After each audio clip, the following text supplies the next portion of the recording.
Welcome, everybody. Welcome to America's Third Party and Truth Tuesday. I'm David Sponheim, and you can reach us at Third Party on Twitter. We are currently experiencing some major problems with the internet, unlike any we've had in a long time. One of our primary chat rooms has been down, and I understand, according to people who've been watching the dark web, that people are bragging about the end of Ramadan, and they're using this opportunity to hate America. And that's why we've been DDoSed heavily by the Muslim world. That's just a rumor. I don't know if it's true, but it could be. That's the only guess I've got, because Vaughn is usually very quick to get back up and running, and that network is down right now. No, it's not about me. It just started at the exact same time I started my show, ironically. Here's an update. It appears a botnet attack has been the cause of tonight's outage. Working on a solution to fully stop the attack. Sites should be loading again, however. Okay, I think we've got a Meow TV update. He's probably in touch with Mark directly. I know that they're friends. Darlene from Florida said it's been down all day. Wow. So I guess they've been really dealing with a hassle at Vaughn. Yeah, so a botnet attack is likely what is causing it. It's possible the people that, got the money to censor us all these years decided, we better direct our attention to just shutting the site down. You never know. You got to wonder. And we've got Darlene from Florida coming into the show. Hi, Darlene. You're new. Nice to have a new face. That's great. We've got pro cams over at. No, don't put me on the screen. No, please. Okay. Well, if you go into pro cams, you're going to go on the screen. Well, at least we know who you are. Okay, we connected the face to the person. I know you're not new. You've been in here, but have you been in our pro cams before? This is the first. Yeah. Okay. No, you've been. Okay, you never have in before, so this is the first time we've seen you. Okay. Maybe one time before. Okay, great. We've got a lot of news to cover, I guess. I would love to be able to give you a synopsis, but what's the point? We know that Trump has been colluding with Russia. Now you can't even use the hashtag Russian collusion. Twitter pulled it down.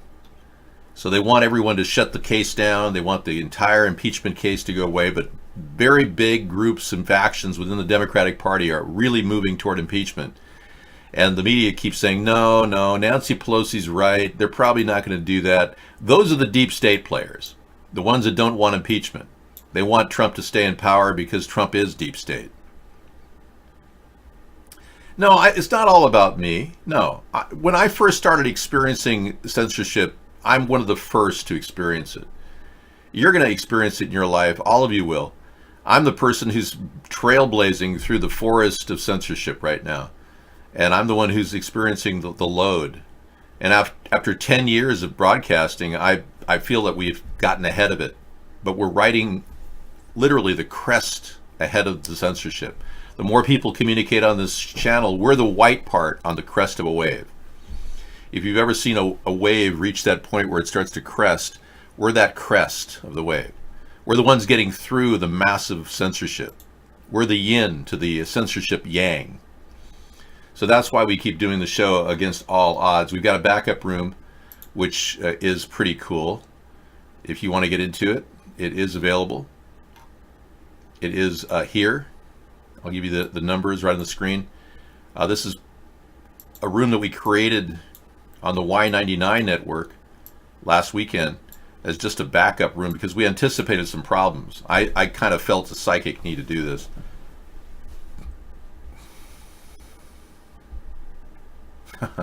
You're not kidding. I have it on good authority that your rise to power was foretold in the early 1300s. Thus the internet was conceived. You're funny. Entirely, so you would be censored heavily at the end of the reign of man. Well, I'm not going to disagree with you there because I have roots in the 1300s. Have you ever read the book 1339? It's about a plague, the Black Plague. Brilliant book. Yeah. It was written, I believe, by Cahill Gramont. Yes, it was.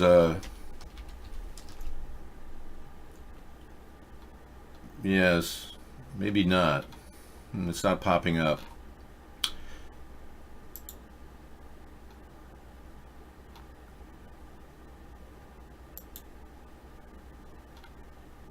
No. Pretty sure that's the name of the book, though. Moving on, let's talk about the news. Homelessness is at an all-time terrible level in Los Angeles, but you people in Calcutta must laugh when you hear about people living in Skid Row with massive amounts of disease. They say the Black Plague is starting in Skid Row right now. Yes.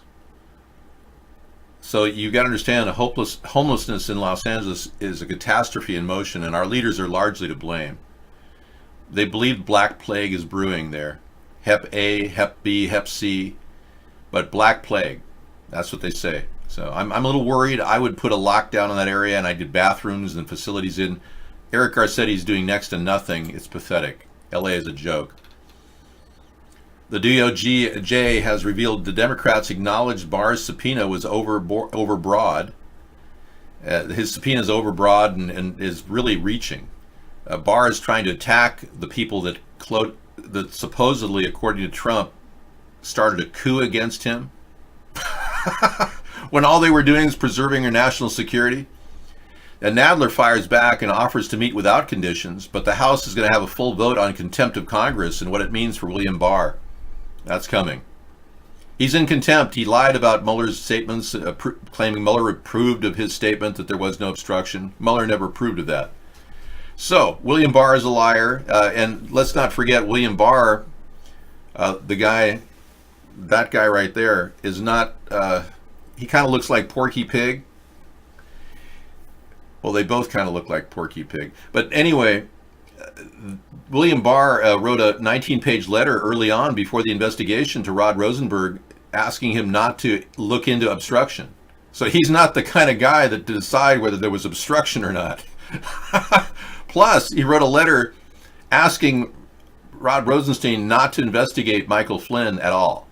And this was before we found out that Lieutenant General Michael Flynn was a Russian agent who was working as our national security advisor for 24 days, even though Trump was told by Sally Yates that he was a Russian agent. Now, mind you, Donald Trump meeting with the Russians 127 times before the actual election is in and of itself him cheating with Russia's help. Why would he be meeting them 127 times? He even said he had no business with Vladimir Putin at a time we know now from Michael Cohen. He was actually negotiating to give Vladimir Putin a free $50 million penthouse suite in the Moscow Trump Hotel that he was going to build. Bribing Vladimir Putin, and it's pretty obvious Vladimir Putin is bribable by the very fact that he was willing to talk about that. So that was going on when Trump said he was doing no business with Russia. So that's definitely going to lead toward the impeachment, and the impeachment process will be moving forward, I believe. I've got a gut feeling about this, and I've been following my gut on this all along, and I felt that I was the one that said that this would continue to bubble up, and we'd continue to see problems with the Russian collusion issue, because Donald Trump was deep in it, and you can't hide the truth. It keeps coming out. They say still waters run deep, and I used to wonder what that meant. It means that you look at some picture, you don't have any clue as to what's underneath, what kind of swamp creatures are really in there. And you know, when you thought that Trump was going to get rid of the swamp creatures, he got 6 billionaires to become cabinet members. Now, why would a person who has $1 billion want to become a cabinet member? If you had $1,000 million, would you work at Trump's cabinet? I mean, would you take the kind of stuff Trump throws at you? Clearly, these people work for power and work for other people. Clearly, they're opinions in the industry that are delivering contracts and orders to their friends. That's exactly what is meant by a swamp creature. So he doesn't just have a swamp now, he has a snake pit under those still waters. Sunglasses are off. I'm loaded and ready to go. Not loaded as in drunk or high or anything, but prepare to do the show. Rock and roll. So we are struggling with this massive attack at Vaughn, and we're kind of dealing with the aftermath of it. Yeah, so if anybody does pipe in, we certainly will take your tweets or your statements to heart. You've got tweetability like Baby Girl Green Eyes says hi. Thanks for saying that, Baby Girl Green Eyes. Did not say that, no. Okay, I believe the next subject is Republicans flirt with rebellion on the border issue. Yeah, apparently Donald Trump threatening tariffs against Mexico, 5% initially, up to 25% tariffs by October. That's another story. Yeah. Whatever. The Republicans are still going to stand by Trump no matter what, even if he's lying, spewing falsities left and right. And the big story really is just a brainwashing story designed to turn us all into fearful of guns. Oh, that's the story at the head of the Google News today. They're trying to reenact the Parkland shooting story by going after the deputy that did not do something to disarm the man who apparently had a weapon, except nobody's seen any photographs of him actually holding the weapon. Nicholas Cruz had no CCTV footage verifying his existence there. There was an eyewitness who said he was walking away from the crime when they heard shots in the background, so it couldn't have been Nicholas Cruz. And now the guy who they're blaming let Nicholas Cruz go by him, Scott Peterson. He may have been a crisis actor. We don't even know. But now they're turning on him, kind of like a snake eating its own tail. But they're getting a lot. They're getting a lot of mileage from it. The school resource officer was criticized for his response during the Parkland shooting and faces felony charges, 11 of them. He didn't enter the school during the shooting massacre. He's been arrested. It's crazy. I mean, they're turning on themselves to keep the story alive. They still want to keep getting a mileage out of this story. Fear of terrorism, fear of guns. That's the central theme behind this propaganda. Anyway. All right. So if you are here to look at the news and follow us with the news, that's great. We are bringing you new ideas about the country as well. That's some of the things we touch on. Great new ideas that don't involve sneaky snakes and communists and drooling, greedy people that like to serve drinks. I understand Acacia was at the bar recently serving drinks where she used to do it, and she loved it. Yeah, she really should go back to the bar and stay there. It's the people behind the guns that are really hurting people. Exactly. But are they even hurting people? That's my question. You see, I'm a stickler for detail, and I'm not getting a lot of facts and details in this whole picture of violence. Even the photographs of the interior of the school that we did have showed a woman who was completely dark black laying in a pool of blood. Another man got by the shooter and somehow evaded being shot and managed to, but what we saw was, if you can recall, a black woman who literally was lying in her own pool of blood, but she wasn't one of the victims, and she wasn't reported at the hospital either. So the photographs conflict with the hospital and the victim evidence. The only victim that was black was a mulatto-looking woman who looked like a Puerto Rican in the list of people that died. So what happened to that woman who was bleeding out in the video that we saw at Parkland shooting? All of these questions pop up, and no CCTV footage of the actual shooting. Lots of conflicts too. One woman said she saw 3 men with guns, and they looked like they were dressed in police equipment, police gear, and they were doing the firing. Well, that conflicts with the story that Nicholas Cruz shot everybody and then fled. So all of this is very, very strange. But again, no oversight, no serious evidence. I'm going to go with my view because it's a lot easier to think that nobody got hurt than to sit here and believe, oh my gosh, all these people are dying, it's all terrible, all these guns, and that's what they want you to think. I'm going to go ahead and believe until I see evidence of real death. I'm going to go ahead and believe that this is just kind of like, okay, I'm going to wait and see. I don't believe that they necessarily died. So, believe it or not, I'm a lot happier than many of you who are living in a state of absolute fear and paranoia. And it's not that I feel very insensitive about the loss of these lives. I don't believe they died. And there's all kinds of things popping up left and right that just don't make sense. Like yesterday, we had a picture of Trump at a Virginia church when he was en route to England. And now it's becoming more obvious that Trump may have been somehow, they may have an imposter working for him doing like stage presence things, because this guy didn't say a word on screen. So it's unlikely he speaks like Trump, but he looks just like him. Watch this.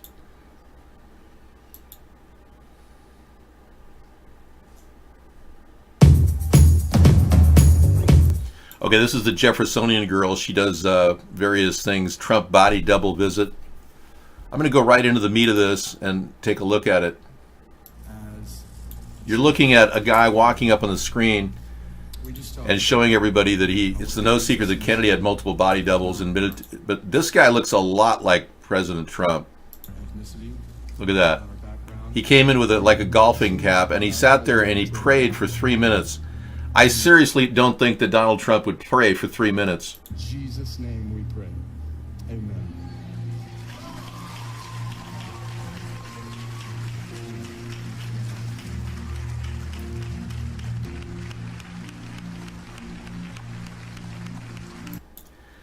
And then later, when you line these two up, you realize, wow, this is kind of strange. Hang on. Okay, Darlene took off. Thanks, Darlene, for coming in. Yeah, we're going to show you the full monitor here.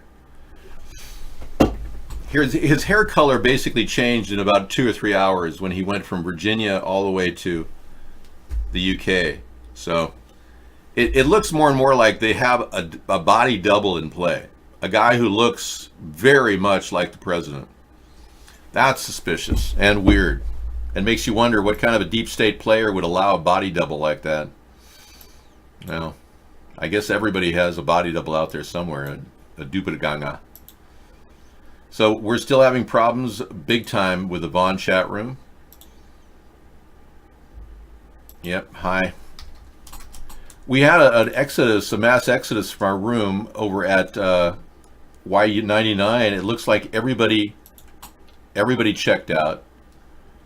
Now this happened last night too, which is weird. It's like they are specifically DDoSing our Y99 room. So for some reason, everyone cleared out of there. I put it on the screen, and then all of a sudden, everybody's gone. Yeah, the guy in the gas station pic. You're right. He looks a lot like that guy. You're right. Yeah, I remember that gas station pic. I don't have it on hand to look at, but yeah. That was an early 153 News video that we got way back in the day. But yeah, there definitely could be a body double issue going on. So if they're willing to lie to us about presidents being at events, whether it's him or not, and they're willing to give us crisis events that they go live with, they call a live killing, a shooting, they're capable of doing anything. Okay, here's an update from Mark. It appears a botnet attack has been the cause of tonight's outage. They're working on a solution to fully stop the attack. Sites should be loading anytime soon. Okay, so Mark's on it. He takes pride in his network, and he's doing his best to keep it alive. So good for him. It is his pride and joy to have a network like this. So if he has to flee the country for any reason, I understand, though. I don't condone it. Okay. Some of you are finishing up your Ramadan experience, self-flagellating for 3 or 4 days, going without food. Yeah, I would recommend a little bit of maybe some Vaseline on those red marks from self-flagellation as you face north and suffer. Yeah, have maybe your wife pull her burqa down and apply some Vaseline without showing you her face? This is what's going on. They say that the Muslims are attacking with botnets because it's the end of Ramadan. I can't confirm or deny that. It's just that's what they're saying on the dark net, whatever that is. Also, he said not to refresh. Okay, so don't refresh. You're hitting on the servers. I'm going to close down the whole thing. I'm auto refreshing, so I'm going to pull it down. Okay, good. Trump floats new emergency radio. Warren is so irrelevant to me. You know, last month she offered to buy everybody's student loans because, of course, Elizabeth Warren got a free education claiming to be a Cherokee Indian, committing fraud.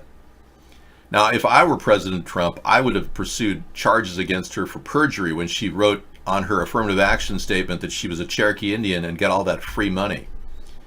But she's been saying she wants to cover everybody's student loans. We don't have 1.3 trillion to just give away to people who've gotten their education and now want to walk from their obligations. We don't.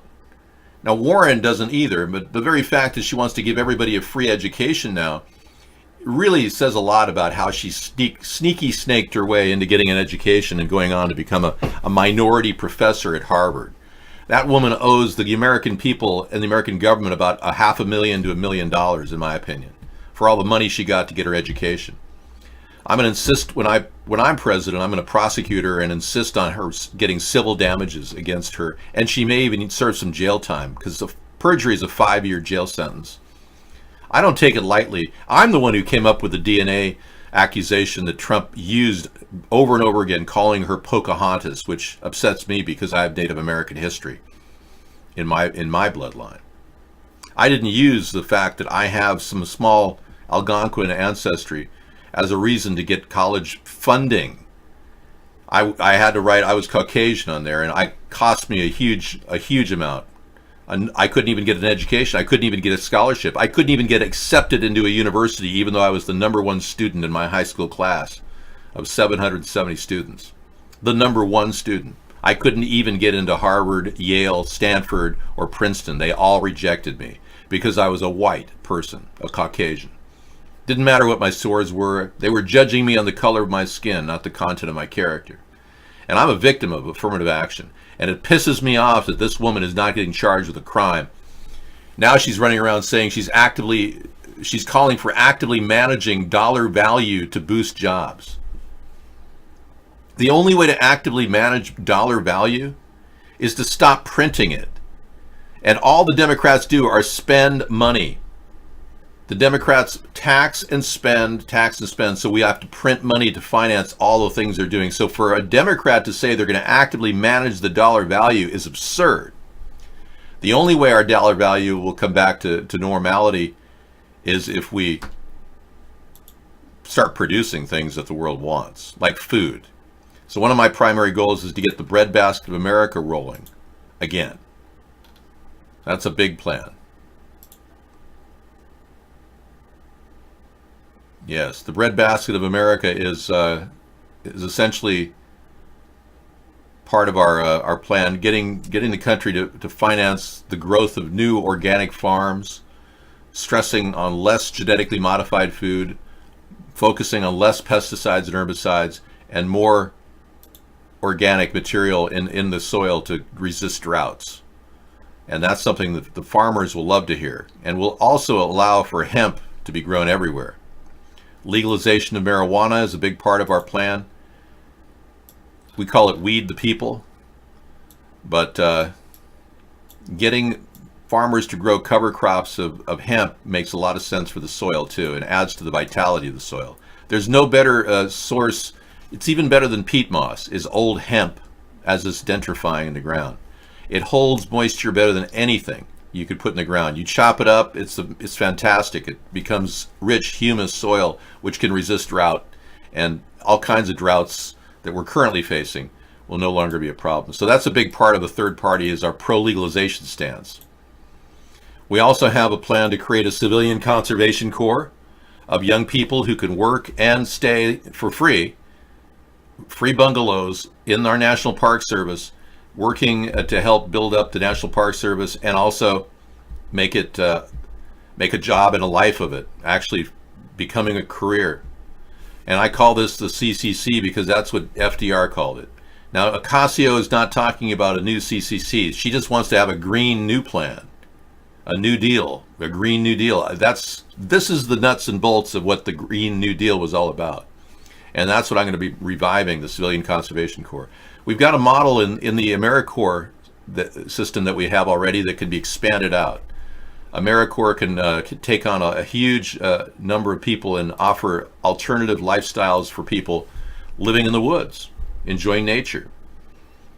So I've got all kinds of fresh new ideas to help the country grow. And unlike the Democrats, I've got this great idea, which is an economic brake pad and a pay-as-we-go plan. The Democrats just want to borrow, borrow, borrow. I want to actually be able to slow down the cost of this bureaucracy that we're spending money on.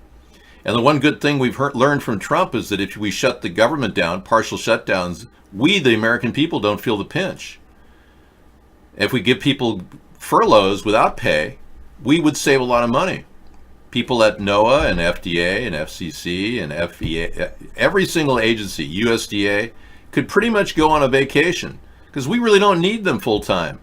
Our country can work just fine without those people's paychecks being rolled out. So this is something we could deploy to keep the costs down and to elevate our equity. You need a good money manager, and that's what I am. Not like the Democrats, who absolutely have no clue.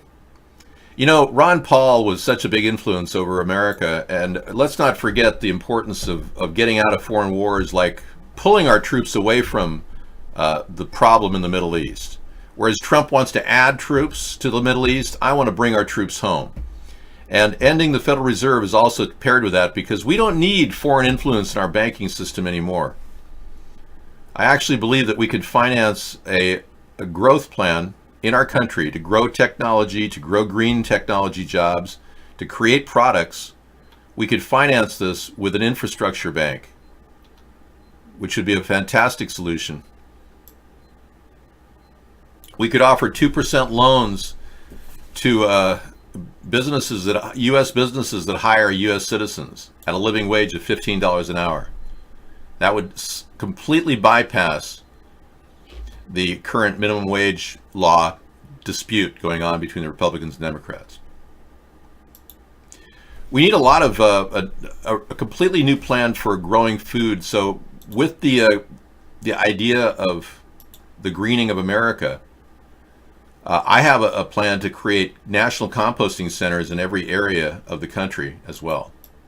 So you can see we've got fantastic ideas that just keep coming.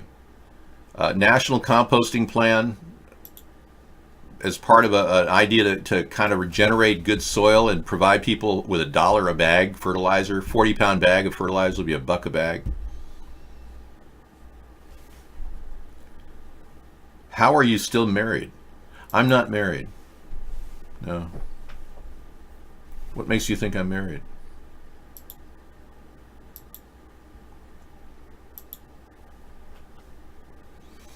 I'm taking a look. Thanks for that image.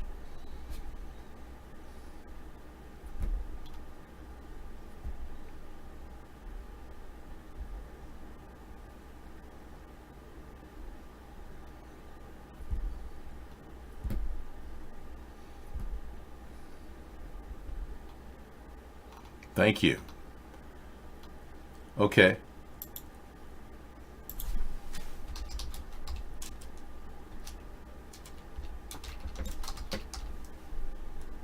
Yeah.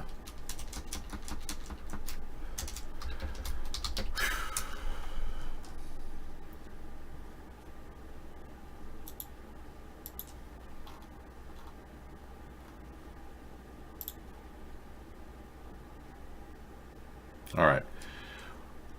We're not sure what's going on with chat, but we're still moving forward.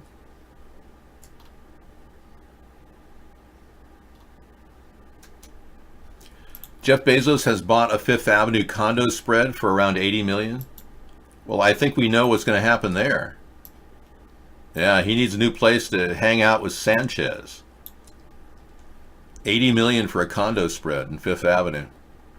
3 New York City condos worth a combined $80 million. And an update on Michael Cohen. He's being treated like a celebrity in prison. Wow. Okay, thanks.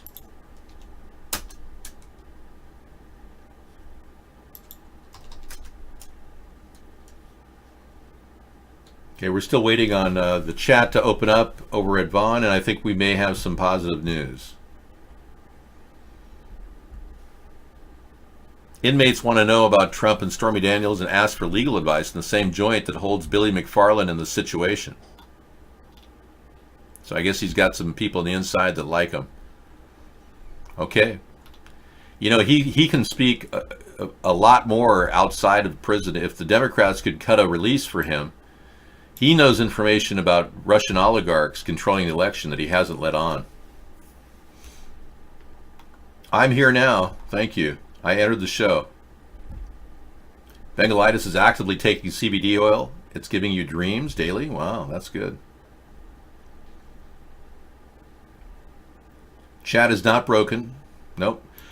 Some of you came in during the early hours. We had a problem with chat. There was a tremendous amount of there was apparently a botnet attack. Mark was talking about it. Somebody published it in iVlog that they were having a botnet attack. Yeah.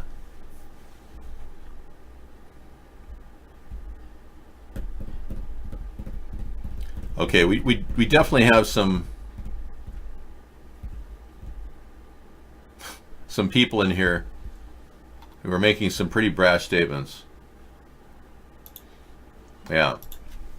You better stop those brash statements now that we're in Vaughn. You got news about cops? Okay. Yeah, get your ass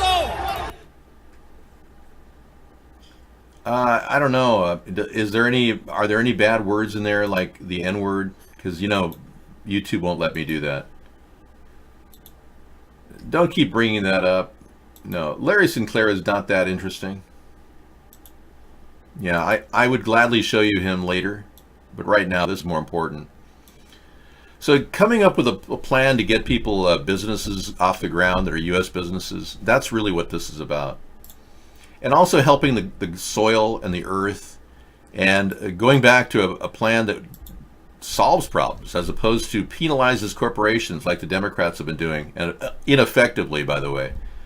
So say we've got a polluter that's got massive amount of pollution coming out of their smokestacks, like the 16 ocean liners that travel across the globe providing us global trade. Well, now they're talking about possibly using ammonia in their system to power up their operation. Shipping containers are actually, they're thinking of switching to ammonia. It might be a cleaner fuel. That's just one simple idea. Cleaning the smokestacks coming out of refineries. We can aggressively do that, and there's a way of harvesting energy out of that effluent, believe it or not. There's money in the smokestacks. 85% of the fuel going into your car goes out your muffler. And that's true with all the combustion processes. We can simply use that to create either heat or compressed carbon. Hi, Sarah. Hi, David. Donald News, too? Okay. I heard that there were protests. I said, where are the protests? I don't see any protests. I did see a small protest today when I came, very small. So a lot of it is fake news, I hate to say.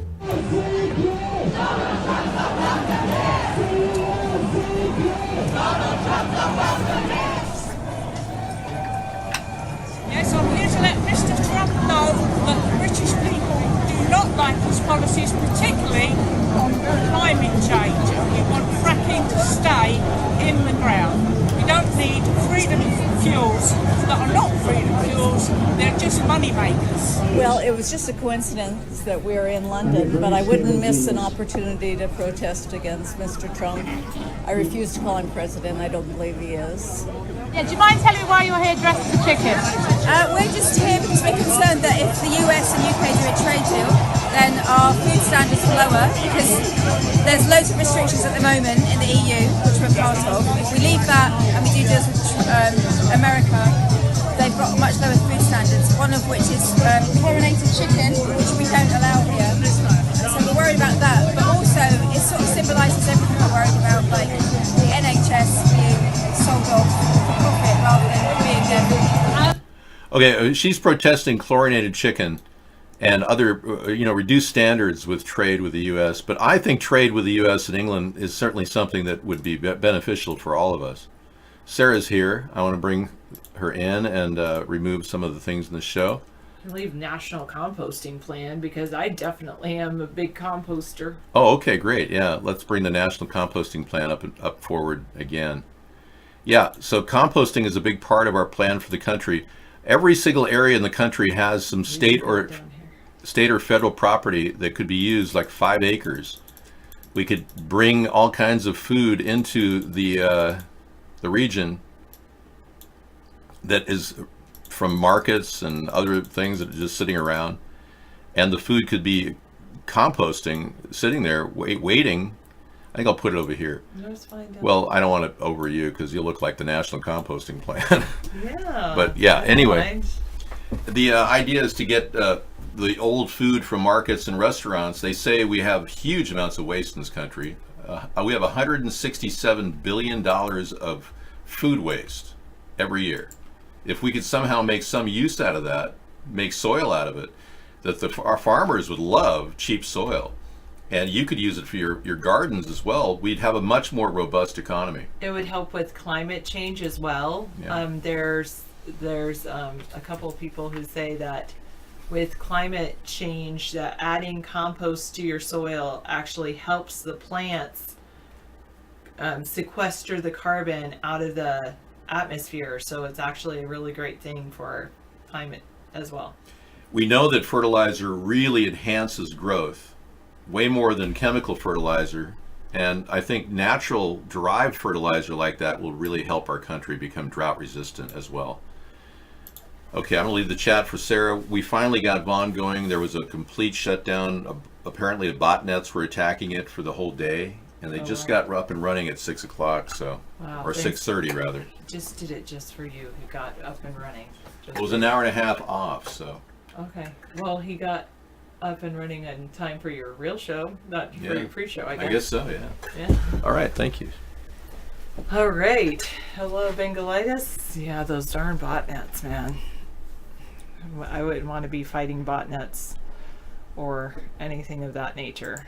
All right, that's Twitter. I didn't want to necessarily look there, but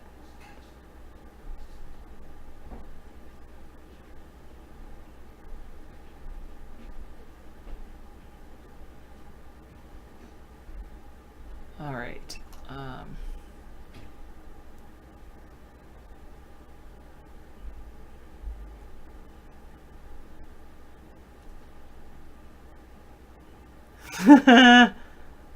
Oh, that's so funny. I was just looking at certain things.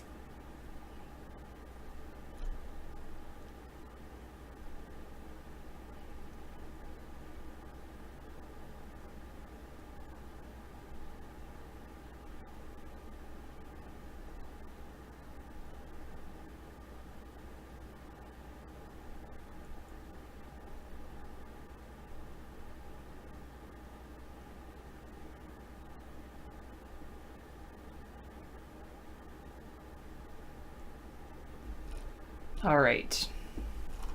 Hello, Sunstar. Why do I look extra professional today? A couple of my friends are retiring, and I went to a little retirement gathering for them to honor them, so I like to look extra professional. Do you think I should wear this if I go to a different job interview, or looks pretty professional? Yeah. Oh, sorry, Hot Rails. I'm working on, you can either go at, hello, Scissor Fight, yes, hugs to you. And everyone, you're very observant. Is a teacher retirement party similar to a bachelorette party? Not even close. Not that I go to a lot of bachelorette parties, but from what I've heard, not even close.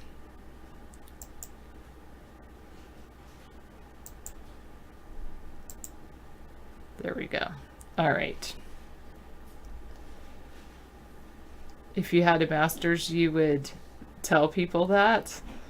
I don't know. I maybe getting a master's is not doing that. Am I ready for the new season of Black Mirror tomorrow? Maybe. I do like Black Mirror. I don't know if I've caught up on everything, but probably. I actually broke my little rule and last night watched a little bit of TV, which I enjoyed. Hello, baby girl, green eyes. I decided to watch. I've been making my way through the 7 seasons of Till Death Do Us Part. David and I don't have any debt, so we'll never part. It would be pretty interesting, Daryl.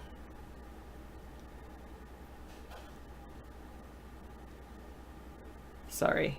I said, yes, I should make sure by catching up.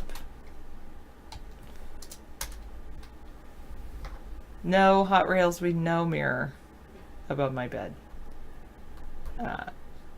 I do have a beautiful mirror in my bathroom.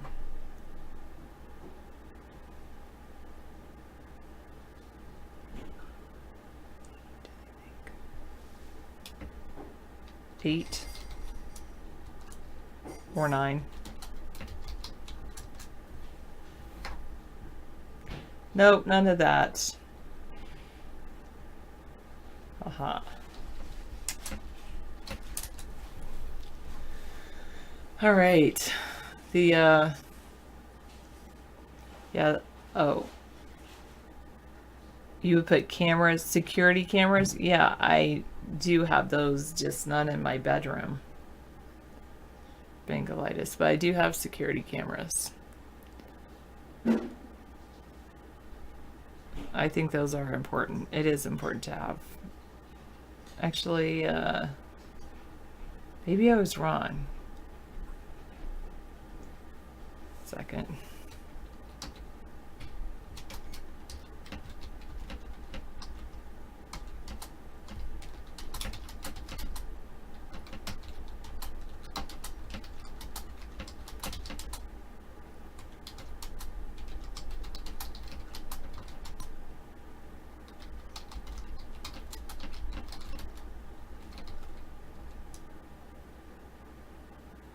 My anagrams are showing.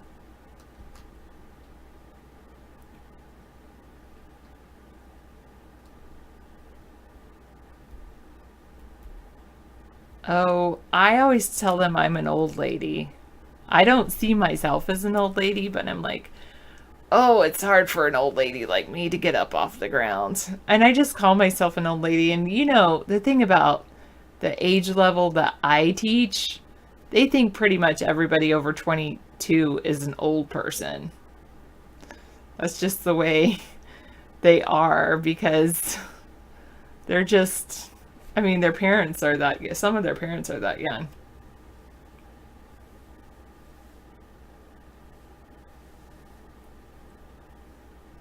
My anagrams are showing. What did I do? Haha and aha and 9. No. It's good to enjoy the circle of life. Remember my early school days? Yes.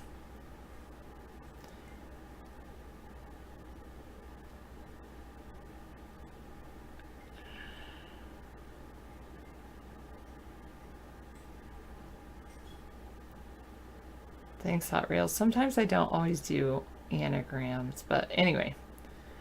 One of the things I'm glad that I treat children just like people, young people. They're young people. And so I treat them with the same respect that I show everybody else. Maybe even a little more, but keep them safe. Keep them feeling safe and helping, but then I help them too, like help them learn to manage their emotions, things like that. I remember my kindergarten teacher And then first grade, I think I might have had the same teacher for kindergarten and first grade, or the same teacher for first grade and second grade. And third grade, ooh, remember the elementary school.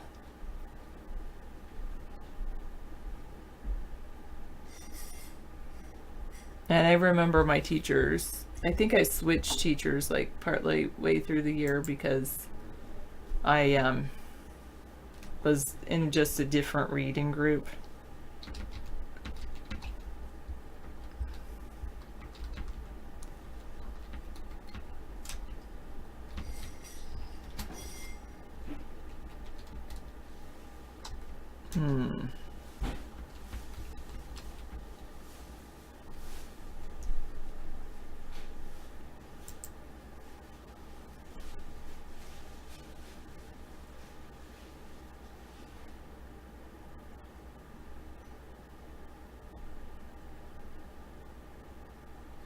Oh.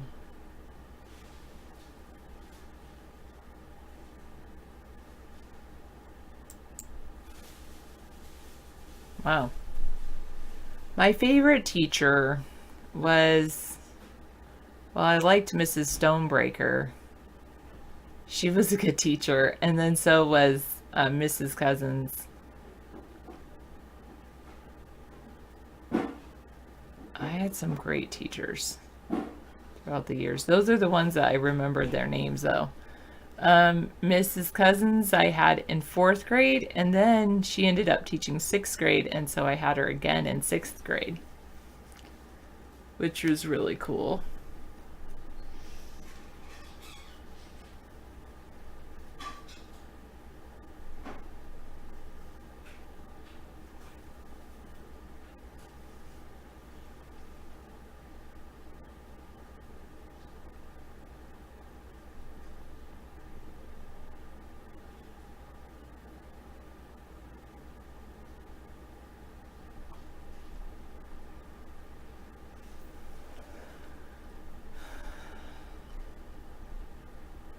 Yeah, Sunstar, me too. Well, except I didn't, my parents weren't in the military, but we moved quite a bit.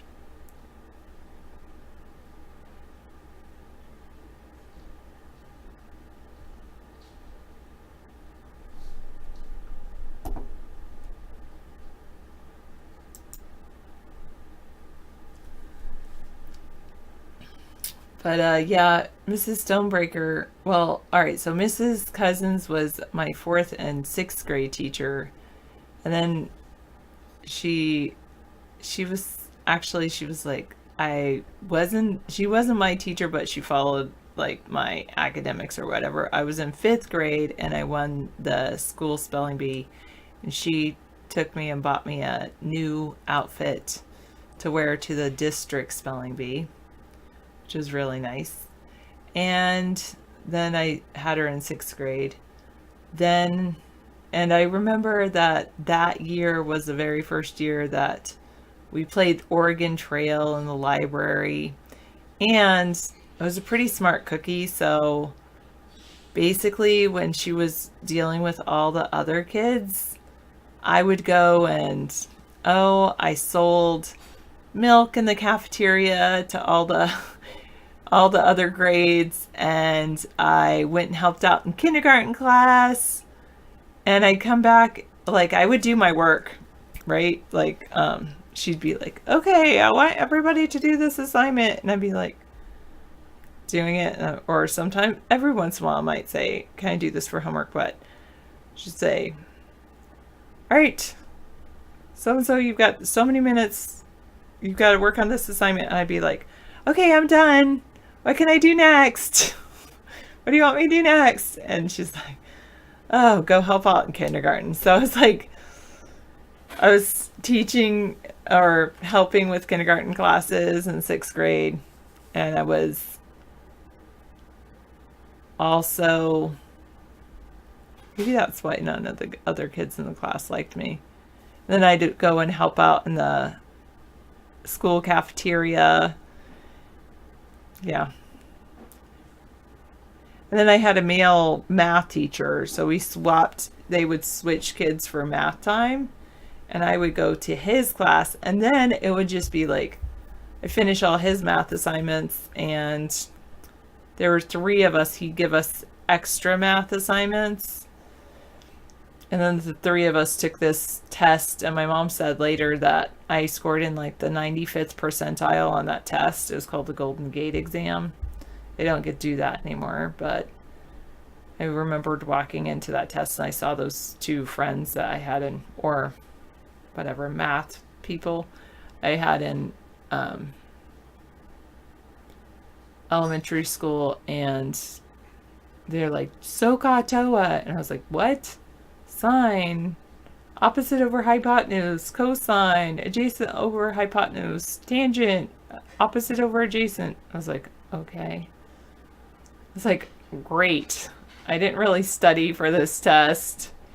What am I going into? Yeah, I've been studying a lot for this test, man. And I'm like, I haven't. And then I earned like 95th percentile or something like that. Just because I love math. Yeah, so that was Mrs. Cousins. But then, so I was in like advanced English class in my 7th and 8th grade year. I totally should have skipped 8th grade. I should have. Or 7th grade. And I know my mom said something about that. Or maybe my mom said she doesn't remember. But my teacher said she didn't want to skip me because they say developmentally I wasn't ready because I didn't have very many friends. So then I went to 7th grade and I ended up taking an 8th grade math test, or I was in an 8th grade math class. So all of my friends were in 8th grade, or my friends, because I actually joined Mathletes and hung out with these people. And I was maybe 1, maybe 2 of the entire, like, most of them were 8th graders. I was in 7th grade. And then they all went on to high school and I was like stuck there. It was just not fun. I think I ended up taking that math class like twice or something, well, anyway.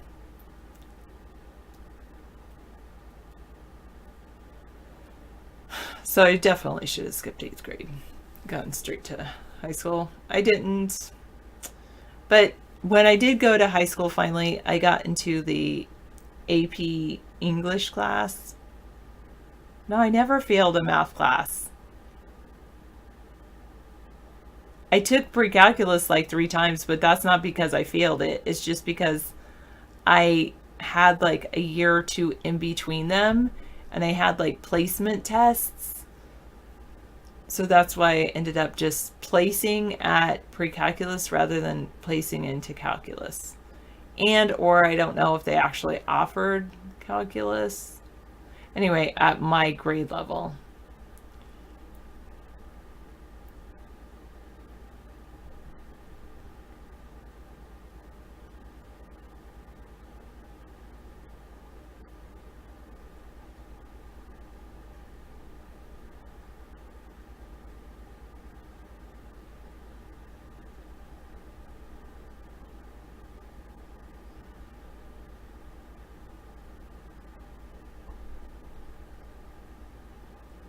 Thinking about it.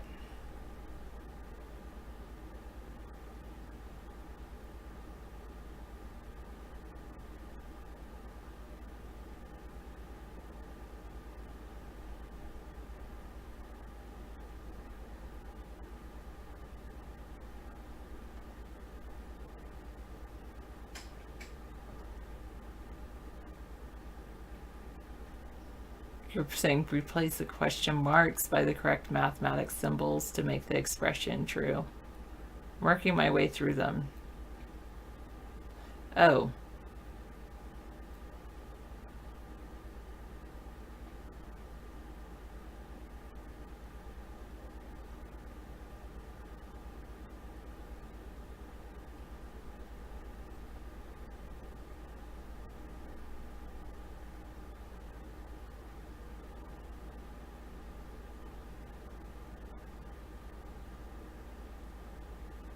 I know, I see that it's tricky. I haven't.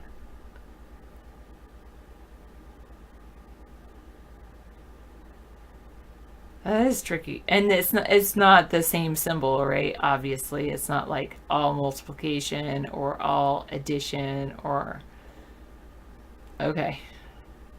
He stumped me. When do I use all of this math besides for when I sit around doing math problems for fun? I would like to use my math to look at data. That would be fun.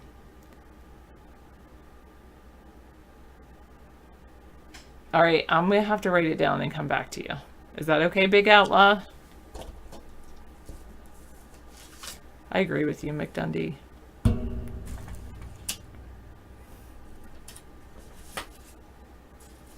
No, not okay. No. Oh, wait, no. Wait, that was no. They're not all the same. Because I'm not going to look it up. I'll figure it out. Wait.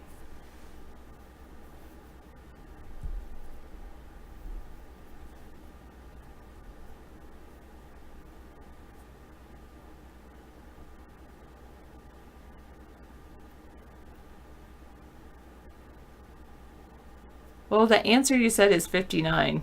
Don't give me the answer yet. Wait until I say I can't figure it out. And then give me the answer. Because otherwise it ruins all the fun. Because my fun is like with the struggle. Some kids don't know how to tell time on a watch or a clock. But I do work on that.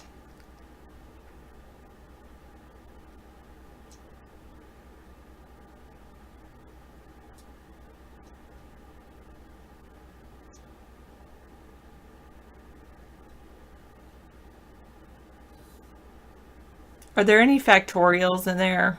I don't like factorials. Well, they're okay, but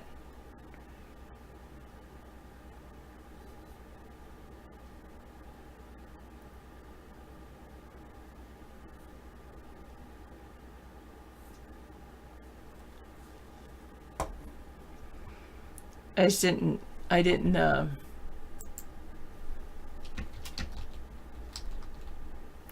I only discovered factorials recently. I didn't grow up with factorials.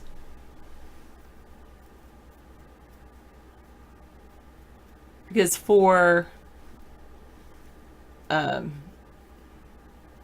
that is the only question I'll ask you, Big Outlaw. Are there any factorials in there? The factorials are with an exclamation mark. So factorial of 4 exclamation mark is equal to 24 because it's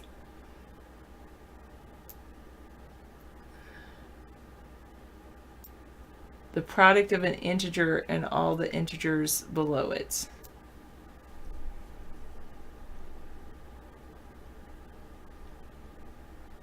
So it's 1 times 2 times 3 times 4 is a factorial 4. No factorials. Okay. It's just addition, subtraction, multiplication, and division, right? The 4 basic operations. Or are there any exponents?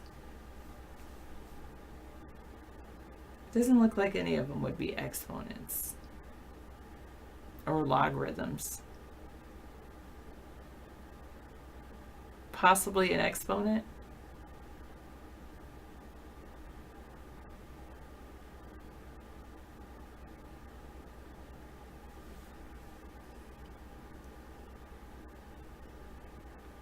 You learned how to tell time as a kid.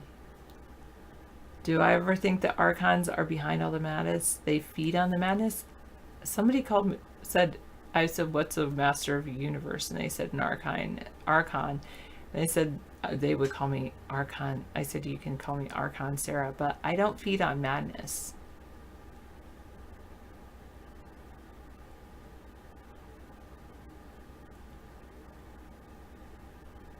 In less than 29 years, that would be very difficult. How do you do a factorial when you have a decimal point?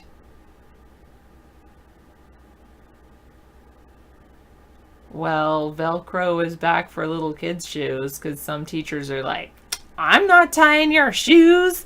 You better learn, either get some Velcro or learn to tie your own shoes.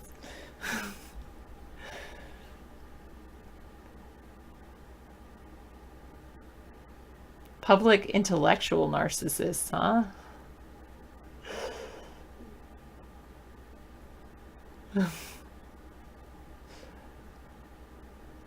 Oh, Sam Kinison on public TV the other day. Really?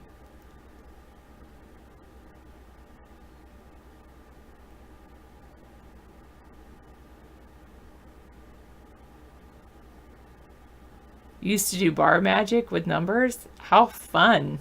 Cool. I was thinking like 18 divided by 12.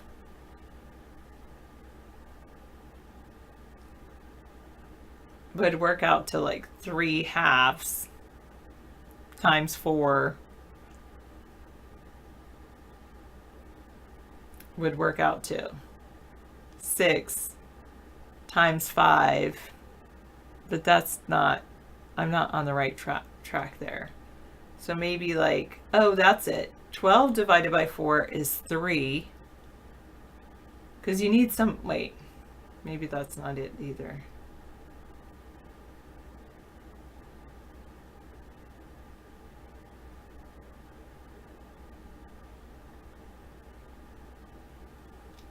But I'm on the right track. Something with a division in there. I don't want to do 4 divided by 5 unless I did. Yeah.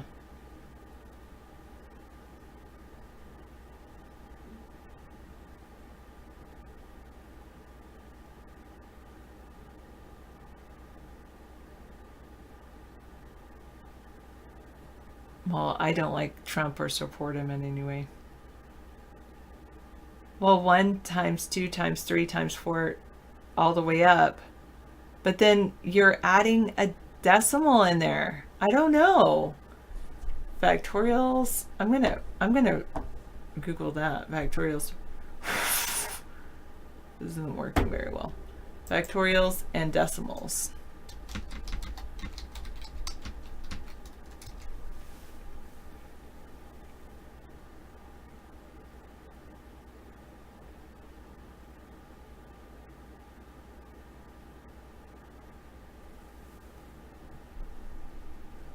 Calculus, factorial calculation for non-integers.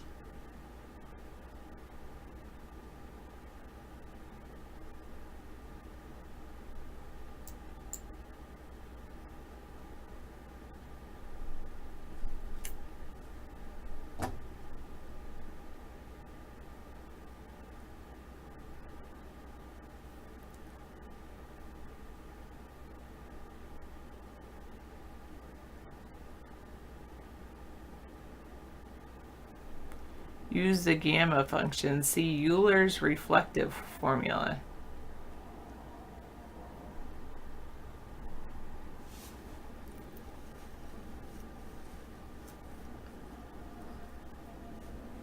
It's generalized of factorial to all non-negative values, non-negative even values.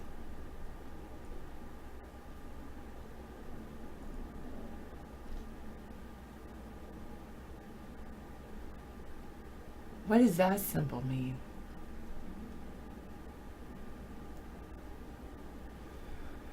All right.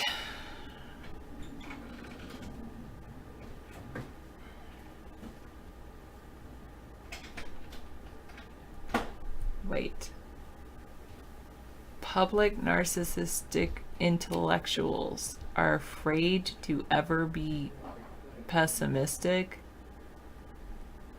Maybe he can adopt you. Why do you need to be adopted?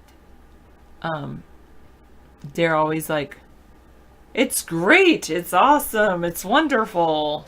I didn't know she was so nasty. I think it's great. She's wonderful. That is that what you're saying?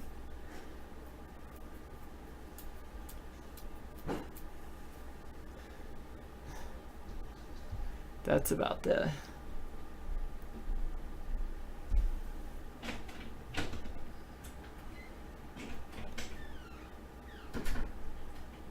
I'm thinking about it, Dr. Meow. Thinking about what you said.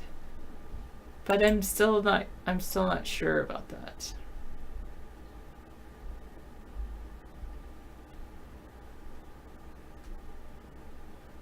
Okay.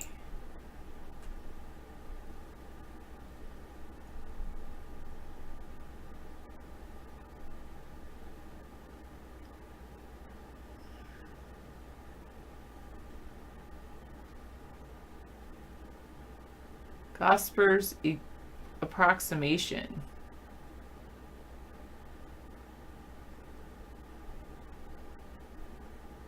The factorial is only defined for non-negative integers. However, the gamma function is defined for all real and complex numbers.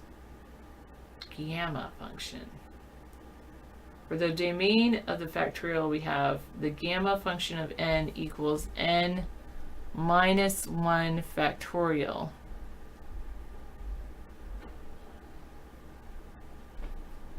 All right, I'm ready. You're off for your vacation. To the slumber of your memory foam mattress. Oh, yeah.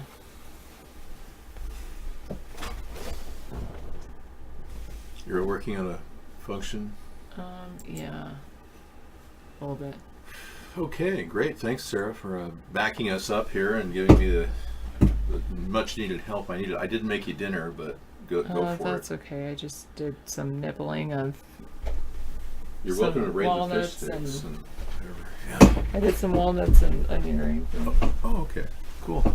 actually I had a little something. Oh, good. Okay. Well, Probably chow down on some chips or something. yeah, there's also fish sticks if you want to.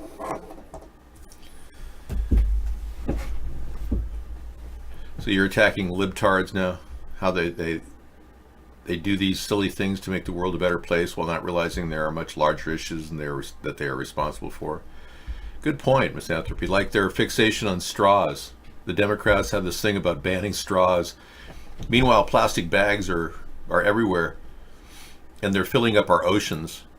I would have imposed price increases on plastic bags, something Sarah suggested we should do, and help the plastic bag companies phase out of non-biodegradable into biodegradable by adding cornstarch to their mix, so we could see some breakdown. That would be a good use of GMO cornstarch, if you ask me. Dave, do you treat regular people in the street like you treat us? Well, I've been on the street, and I've helped people who are really in need of food. I used to make combo meals for people in Santa Monica out there in the barbecues. Back when you could do it, there were no health laws against it. I'd make turkey legs with baked potato and corn on the cob and an onion. And you could put that in aluminum wrap and cook it in a barbecue, and you make a meal for one person out of that. One turkey leg, corn on the cob, and a potato and some onion. And it's incredible. You don't even have to add any seasoning. It's like, of course, you should add some salt. Dave, what if walls don't work, why don't prisoners get out all the time? They do work. I support the idea of walls. That's my idea. The 1,000-mile fence idea is my idea. And I dropped the price to $1 billion, so even Nancy Pelosi can't say she can't afford it. After you feed them? Are you so butthurt that you got banned or muted the other night? Wow, I'm so sorry. You create new names. You just come in. Tyson needs some correction. Now, as you know, Tyson had 36,000 pounds of panko chicken tenders recalled because of rubber. Okay, Joe, you got a new movie coming out November 11th? Okay, that's a long way away, man. Good luck with your acting. Okay, great. Like I said, you're so butthurt about that, you can't even deal with it. You're still living in the past. You need to move forward. Howie. Contagion infected patient escapes quarantine. Outbreak now leaps across continent. Huang Guang. Hang on just a second.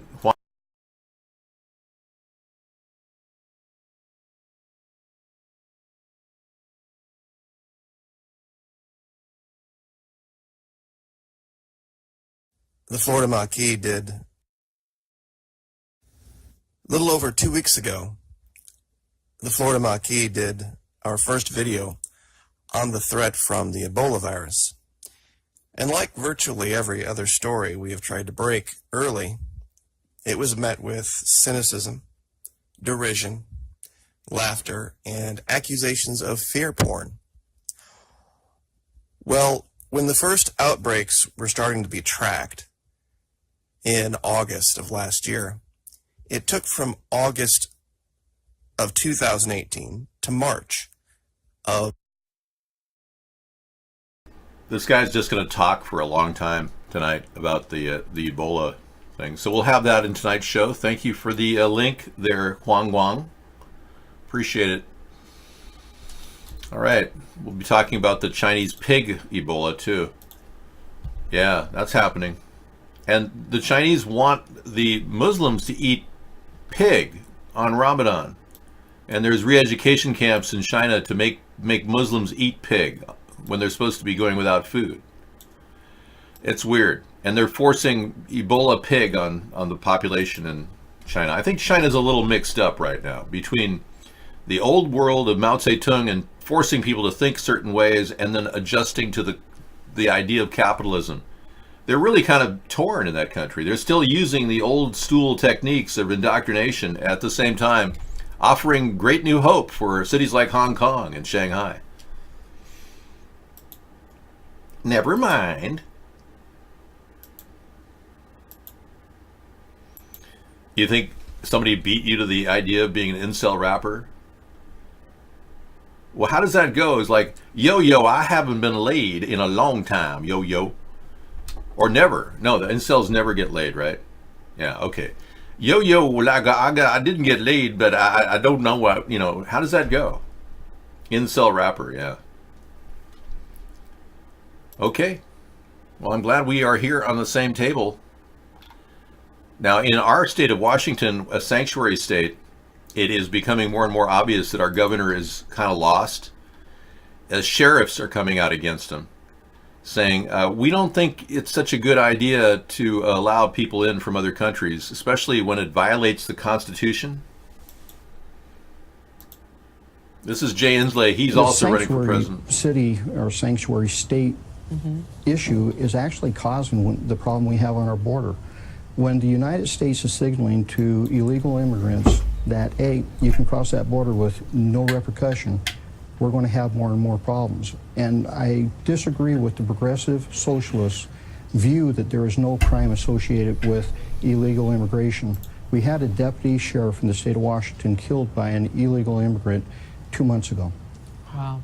I think of Kate Steinle's family, and, technically, California is basically a sanctuary state. There's so many pockets of it, not the entire state, but a lot of pockets where people cannot be turned in by authorities to ICE, for example. And it is complicating and can be dangerous. What would you say to Governor Jay Inslee about this sanctuary? You're saying that he's committing a crime, basically. I am. He took the same oath that I did, to uphold the Constitution of the United States and the laws thereof. Well, I don't know about you, but I mean, he claims that the governor is committing a crime. If I were the governor and he said I was committing a crime, I would do an impression of Lily Tomlin. 1 ringy-dingy, 2 ringy-dingies, 3 ringy-dingies. No, I would actually, stop interrupting the show with my impressions. Thank you. I would fire the guy. Yeah, I would definitely fire. Are you still writing rap for an incel? I'm not going to do the incel rap because I'm not an incel. You all can do it. Misanthropy's idea, though, he's required. So this guy is coming out against the governor of our state, claiming that we can't accept, immigrants into the country. I've got them living all over the neighborhood. Muslims, Sri Lankans, They're roaming the streets. So I don't really have a problem yet. I kind of agree with the sheriff in a way. Scratch that. I won't fire him. I like the guy. Thank you. Who's the 33rd degree Mason? Yeah, I'd like to know. Okay, let's move on to the next story, because that's basically Jay Inslee's entire career, and his presidential run is pretty much DOA. Dead on arrival. House Democrats, let's take a look at this story from Fox News. The contempt vote is now formally scheduled for June 11th. The allegation from House Democrats that the former White House counsel Don McGahn and Attorney General William Barr have failed to comply with congressional subpoenas and other requests. Administration and Justice Department officials cite executive privilege and what they describe as congressional overreach. The House Speaker ignored questions from our Fox team on the Hill on whether contempt will be civil, criminal, or enforced by Congress. Can you explain how you decided to go with civil contempt versus inherent contempt, Madam Speaker? Why civil contempt? On whether the Democrats will still push for former special counsel Robert Mueller to testify after signaling last week that the 448-page report is his testimony, one lawmaker said the debate is ongoing within the party. I think that the caucus is unified, obviously, in opposing the lawlessness and the obstructionism of the Trump administration. And I think we're just in a process of everybody moving at a different speed to put all of the constitutional tools on the table. You see why nothing gets done in Congress? These are the kind of representatives we got. They're like spineless. It's like, oh, I think maybe we might have an impeachment. We might not. The thing is, we're going to find out. I don't want to, make anyone think that I'm in favor of it or not in favor of it, because my constituency doesn't want to see me as either for or against, because I'm afraid to say exactly what I feel because it might cost me elections. That's kind of where they're coming from. Whoa. So you're talking about gigolos here? No. I'm not here to judge if he's Ashkenazi or not. Doesn't matter to me. And so there's a lot of tools in that toolkit, and we're going to get them on the table, and then we're going to figure out how to move forward. And in this letter, the ranking Republican on the House Judiciary Committee, Doug Collins, called on Chairman Nadler to focus on foreign election interference in 2020 and accept the Mueller findings. It reads in part, instead of probing this threat, Mr. Chairman, you continue to play politics related to impeachment. Mr. Mueller began and ended his remarks by warning of the Russian cyber threat. In fact, Russian interference in the 2016 election was the raison d'etre, French for reason for being, of the whole special counsel appointment. And though the threat was made clear to the Obama administration and was apparently treated as non-serious, I am committed to preventing this threat from growing or continuing. And right now we're waiting on the weekly sessions from the Republicans and the Democrats, and we'll bring you those headlines on these issues as soon as we get them. Good deal. Thank you. Thank you, Karen. Thank you. Good. Okay. So apparently these people are really waiting to see what Mueller, what Barr, let's face it, Nadler is really the one who's going to lead a congressional contempt charge against William Barr. And if it goes civil, it's a little nicer than criminal. If it goes criminal, they'd have to arrest Attorney General William Barr for lying about what Mueller said regarding obstruction. And clearly, he should recuse himself because he wrote that 19-page letter way in advance of the investigation. William Barr should recuse himself, and I think he should just resign because he clearly supported William Barr clearly supported Michael Flynn way ahead of the investigation, which means he supported a Russian agent. Okay? Plain and simple. Yeah, William Barr, our Attorney General, was writing a letter in support of a Russian agent before all this started. Yeah. Did you know that Trump is going to get in a peach? What does that mean?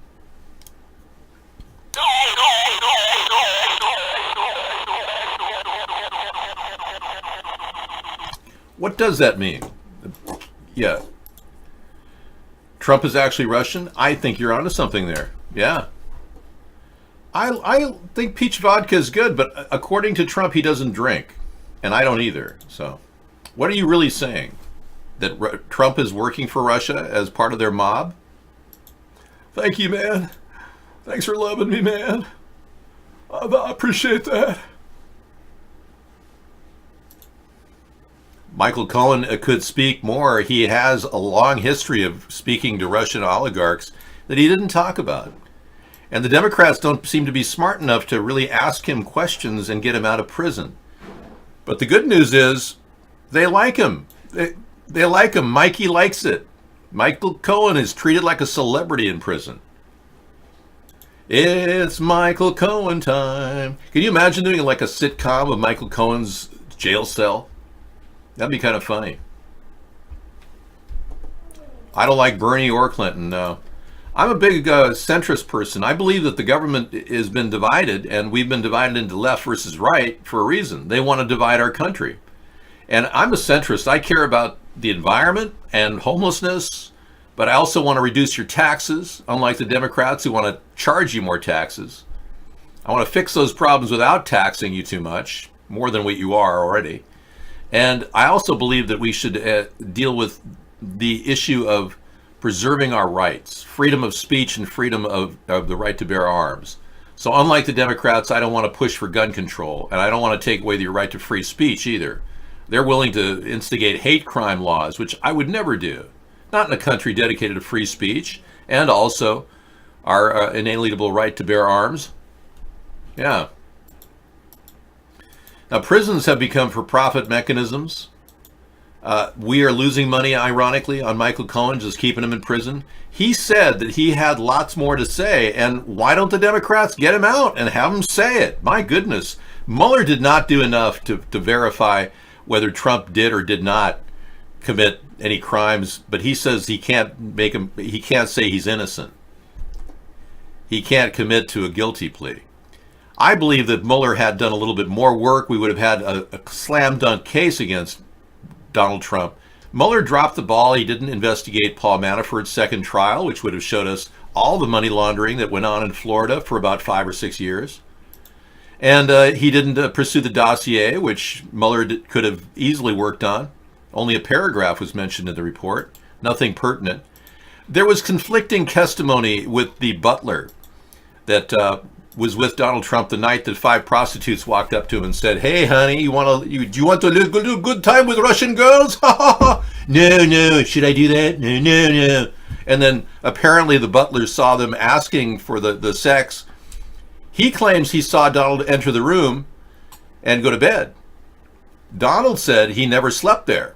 He just changed his clothes, and apparently he went out on the town. So that means that Donald didn't have a bodyguard with him when he went and had women maybe urinating around him. Who knows? And what's really weird is Donald Trump actually openly told James Comey that I'm a germaphobe. I would never have had women urinating on me. You know, what's weird is Cohen never told him about that.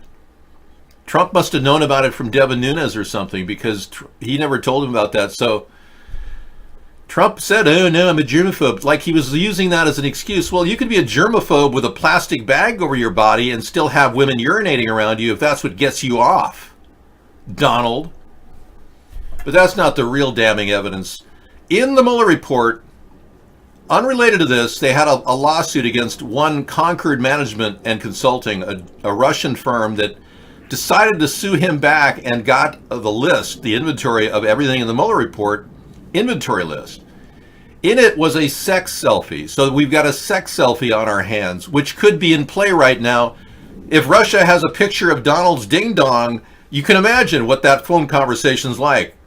"Mr. Trump, if you do not do as we say and move your troops into the specific area we tell you, we will show your pee-pee picture across the globe." You can imagine what that is. Well, I'm just running off about how we've got a lot of things that are not getting addressed, Petoro.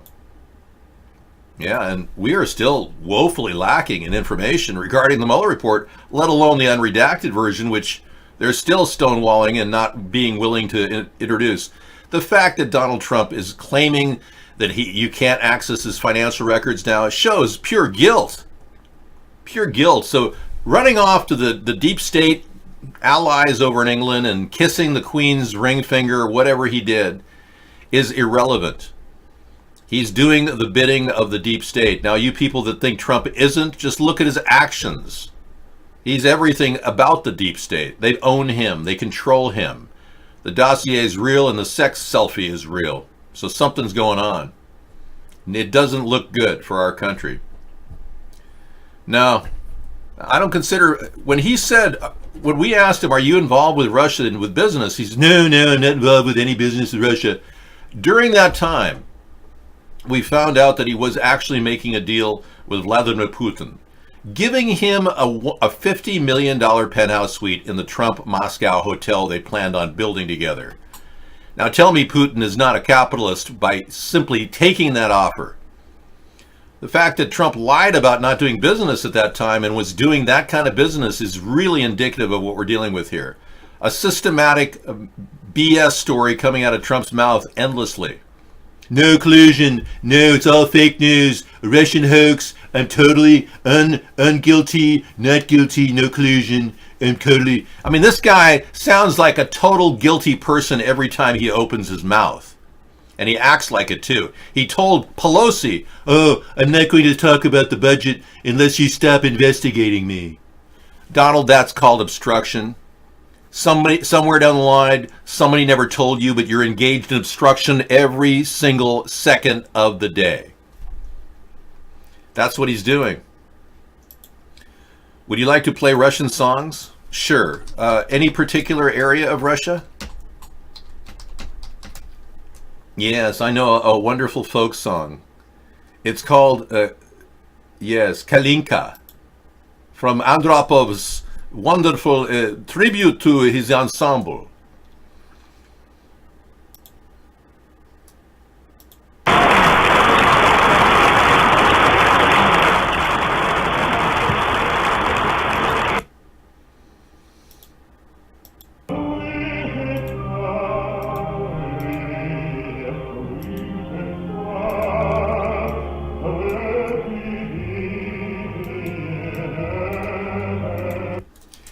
Anyway, would you like anything else? No, I don't do the Klingon opera, sorry. Why did they not ask Obama his origin? I know. And here I am the birther candidate, and Trump's now claiming he was the birther candidate.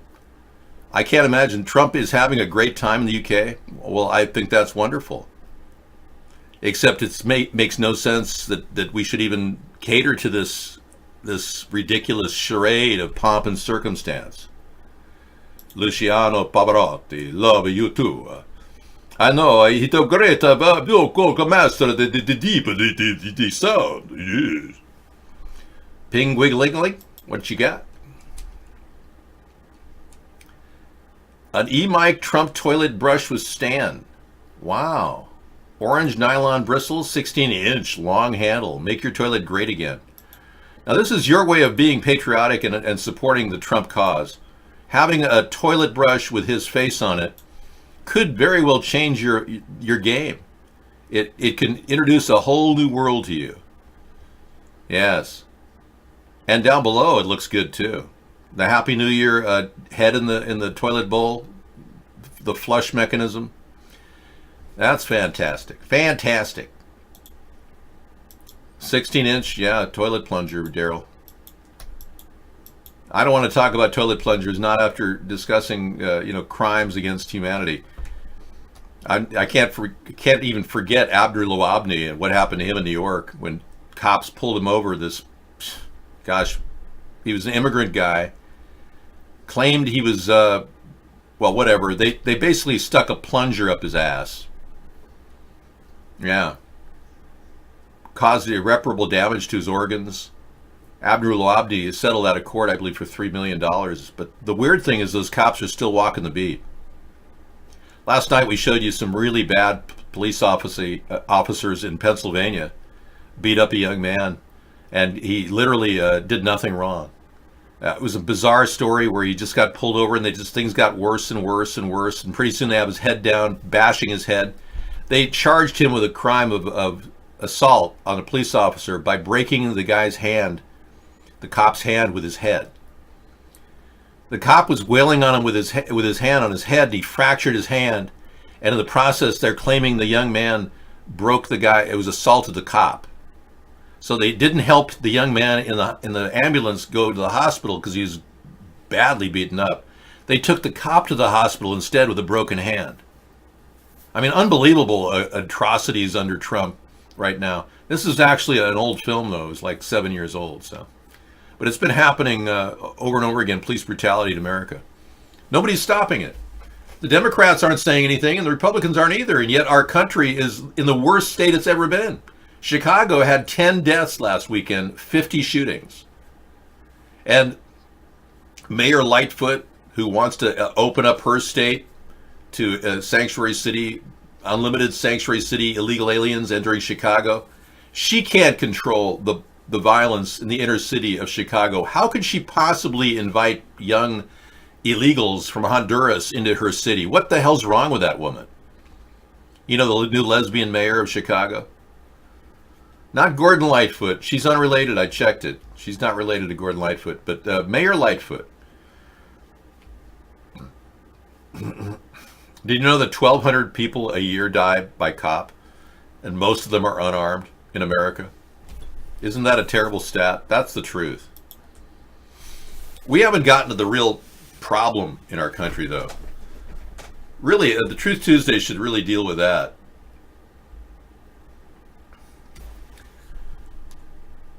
You need Sinclair? Okay, well, I don't just do Sinclair on cue there, buddy.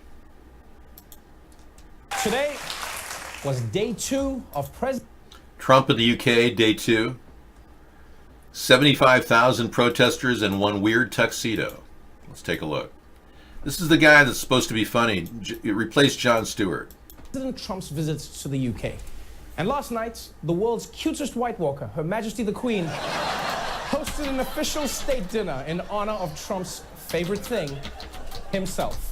The president's first day ending in grand fashion with a dinner at Buckingham Palace, surrounded by royalty. The very best china, crystal and gilded silver on display for the president and 170 other guests. The president praising the Queen.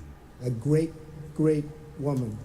But possibly breaking royal protocol when appearing to touch her back as she stood up. When he put his hand on the back of Her Majesty Queen Elizabeth. You just don't touch the Queen. That's...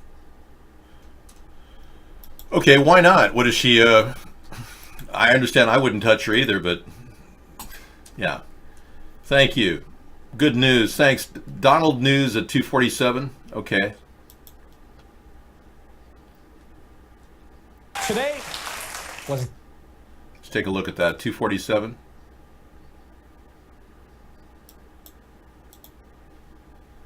Here it is. Thank you. Thousands spilling into the streets of London. Some Brits are making clear their dislike of him, the giant side-by-side projection of his and former President Barack Obama's UK approval ratings, or the USS McCain hat. We saw a return of the so-called baby blimp Trump. That's a large version of Donald Trump, an inflatable one of him in a diaper. Oh, wow. Well, you know, I'm sorry, but this is kind of mundane humor when we've got a president who is leading us into a toilet bowl and flushing it right now. I mean, I'm glad that they're coming out in mass, 75,000 people protesting Trump, because as you know, I consider him an illegal president because the race was rigged by the Russians, and his people were in touch with the Russians 127 times before the election. That alone shows me there's complicity and collusion going on.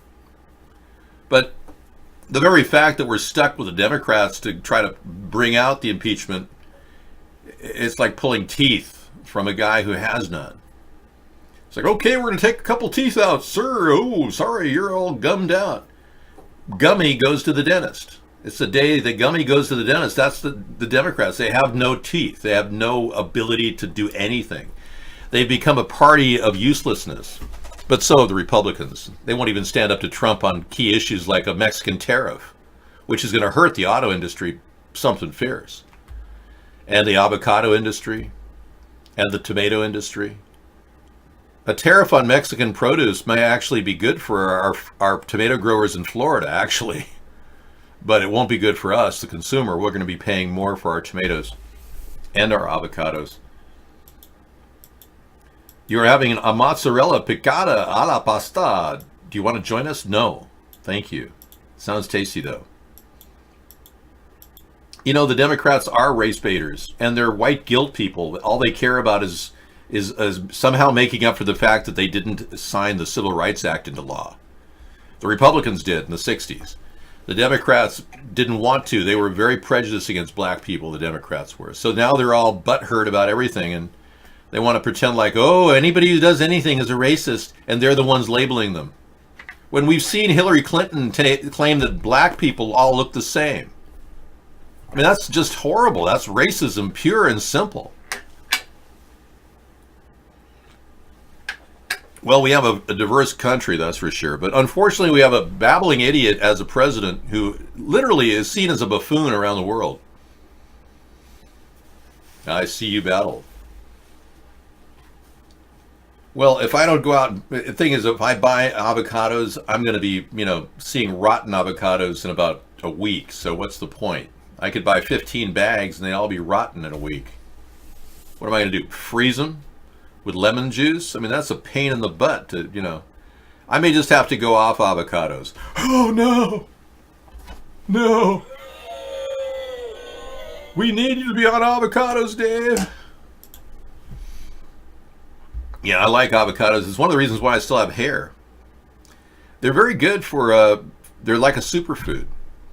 But, I'll go far and wide to find avocados. I'll drive down to California and pick them up right off the under the trees, I know avocado is full of vitamins. I know. I learned that too. If Hillary Clinton gets in, you're screwed. No more screwed than we are right now with Trump. Are you kidding me? Trump is actually talking about, gun control for people with PTSD.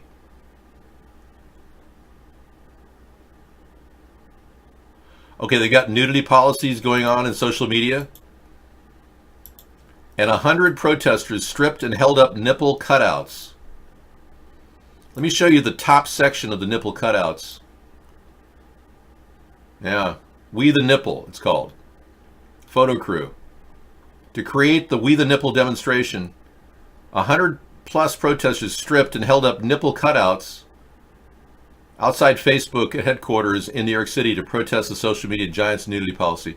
Lucky for you, we didn't show any nudity there. You see, I'm holding it below the nudity, but you saw a little of the nipples there. Okay. It's getting almost impossible to show you any non-nudity for YouTube purposes. Yeah. Well, I think the fact that they're even artistically rendering nipples is a big sign of the importance of the LGBT community and how important social media censorship is to their freedom. Can you go to the kitchen and cook for us? No, I can't. I do a Thursday cooking show. We're set up for the variety of things tonight. I can't do the cooking show right now. I'm indisposed. Well, you know and I know that Hillary and Bill have gotten their fingers dirty in many areas, but the fact is they haven't been able to pin one crime against these people. And I'm pretty sure there were letters about Benghazi in her emails, but for some reason they were all pulled out by Strzok. He culled her emails from 35,000 down to 3,500, and I'm sure many of those were Benghazi emails. So I don't even think the Benghazi hearing was properly handled.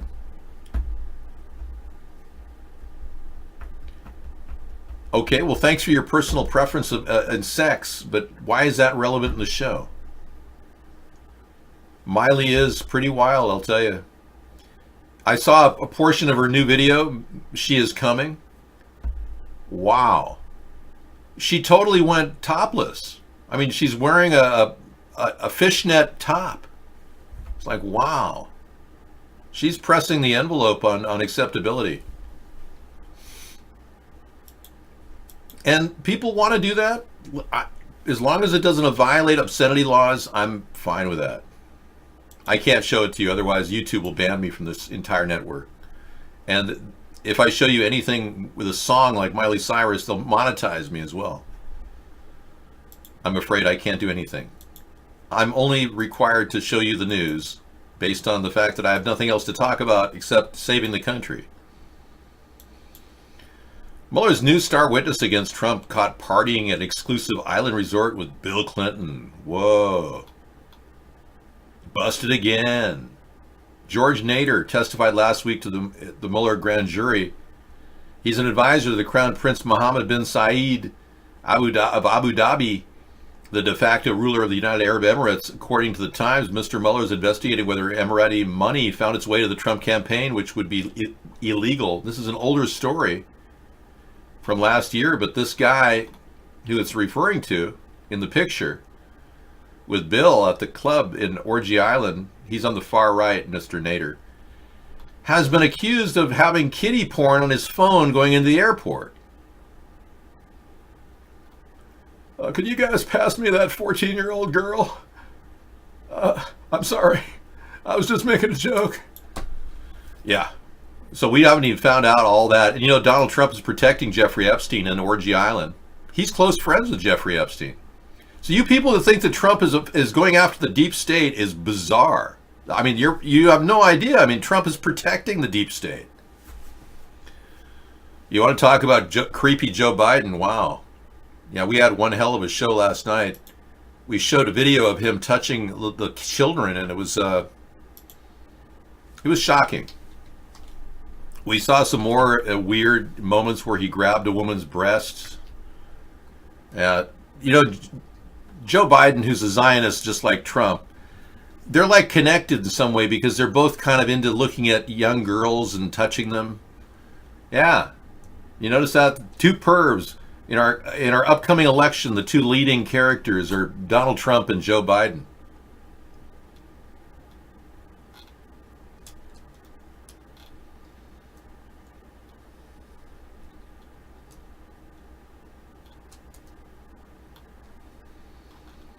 Creepy Joe. Look at Creepy Joe now. In light of the sexual abuse scandal sweeping the entertainment industry, the media and Washington, D.C., we need to talk about creepy Uncle Joe. Well, that's not my invention. That's what the Washington Post labeled him back in 2015. Although written in a weird tongue-in-cheek style, the article cites numerous instances where Joe Biden made women uncomfortable by touching and grabbing them. But here's something way creepier than that. The way Uncle Joe behaves around children. Now let's be clear, Joe Biden has admitted no wrongdoing. No accusations of sexual harassment have been leveled against him, at least publicly. Everyone is innocent until proven guilty. But we need to talk about this because one Twitter thread alone, posted by activist and commentator Richard Mills, highlighting the subject, has been retweeted nearly 20,000 times.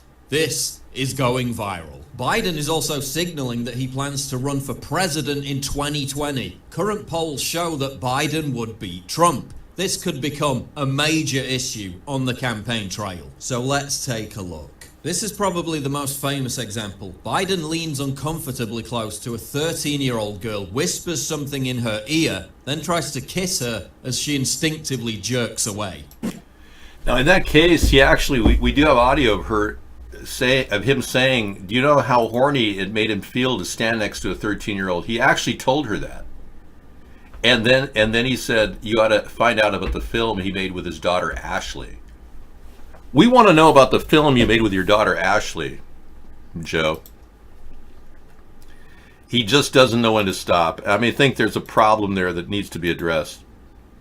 Now, LA, as you know, may very well be the cultivating area for the bubonic plague. A number of homeless people jumps 12%, LA County, to nearly 59,000 people. And, you know, Eric Garcetti's not doing a damn thing other than, you know, talk about fixing the problem. All they need is, they need mobile service units, they need bathroom facilities and down on Skid Row. I mean, this is ridiculous. We literally are dealing with a potential brewing ground for the bubonic plague. That's right, the Black Plague, they say, could very well be originating right now in the hellhole of Los Angeles. For a city with this much money and tax base, that's a crime to see this kind of atrocity going on. That's ridiculous. Somebody's getting money they shouldn't be getting. Some of that money should be apportioned for bathrooms in Skid Row, washing facilities, outdoor cooking facilities. This is essential. And they need to change their law that you can't sleep in your car. In LA, you cannot sleep in your car. If you get caught, they'll seize your vehicle. They Denver boot them and seize them. They'll arrest you too. Yes, San Gabriel Valley has some serious homeless problems, Sunstar. Yep. Daryl, the latest shooting, I have yet to see a body.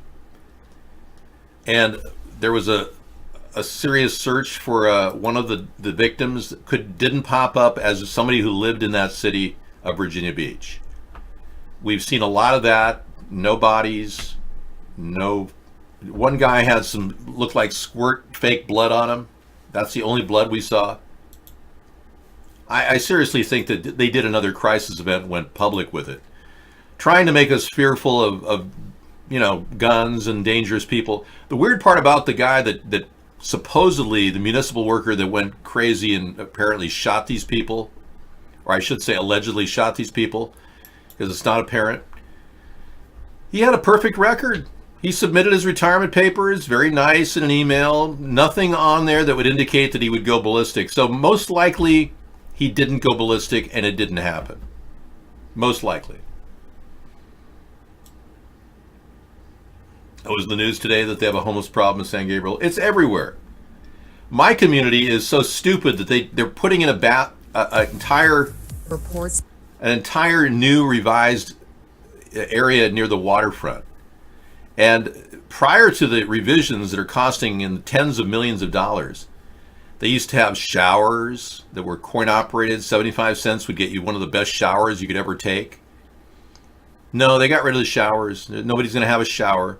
Bathrooms are scaled down to just like really confined bathroom units that will only be open during events. There's no bathrooms at our local beach. And they put millions of dollars into this with no accommodations for homeless people. They took areas that were available for parking RVs that was generating $300,000 a year. They got rid of all the RV spots by the beach to create a theater stadium for two theaters that are within 500 feet of each other, which everyone knows you're going to hear music from both stadiums whether you like it or not, and it'll be, conflicting. Everything about planning at this level by the Democrats, Republicans is mindless right now. Mindless. Everywhere I turn, there's stupidity going on in our government. It's endless. And no provisions for homeless people. It's pretty serious. That the White House is rushing to appoint as many judges as possible before 2020 I heard to this. give President Donald Trump yet another talking point he can rally on as he stumps for re-election.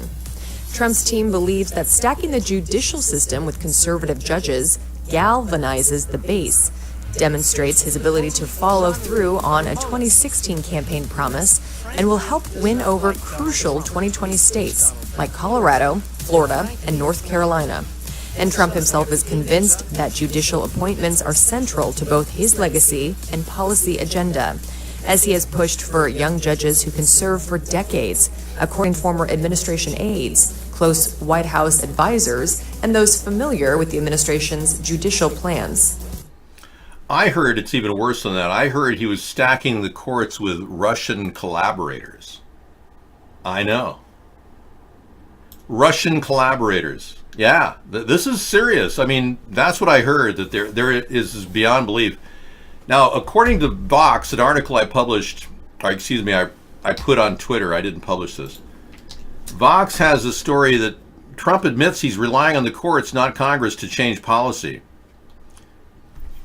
Yes, he bragged about how rapidly his administration is getting stuff done, but he revealed a profound misunderstanding of how federal lawmaking is supposed to work in the process, because the legislative branch decides laws. He's actually trying to change the justice system, and they say that is completely over the top.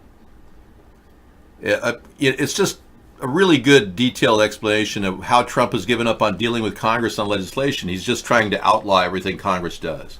He's acting like Adolf Hitler. Yeah, it's over the top. Yeah. You heard that Trump has been flying Russian judges in from Russia to turn the court into the beef Supreme Court? You got to wonder. Good night. Sleep well, Sunstar. So this article is very good if you want to find out how Trump is manipulating the justice system to do this. And this is on the heels of an illegal win. Remember, Trump got Russian help to win, and he was in touch with Russia during the entire pre-election period. I mean, it doesn't get simpler than this. He clearly colluded with Russia to win the election, which means he cheated. That's exactly what it means. So the key components of total collusion are in place with Trump.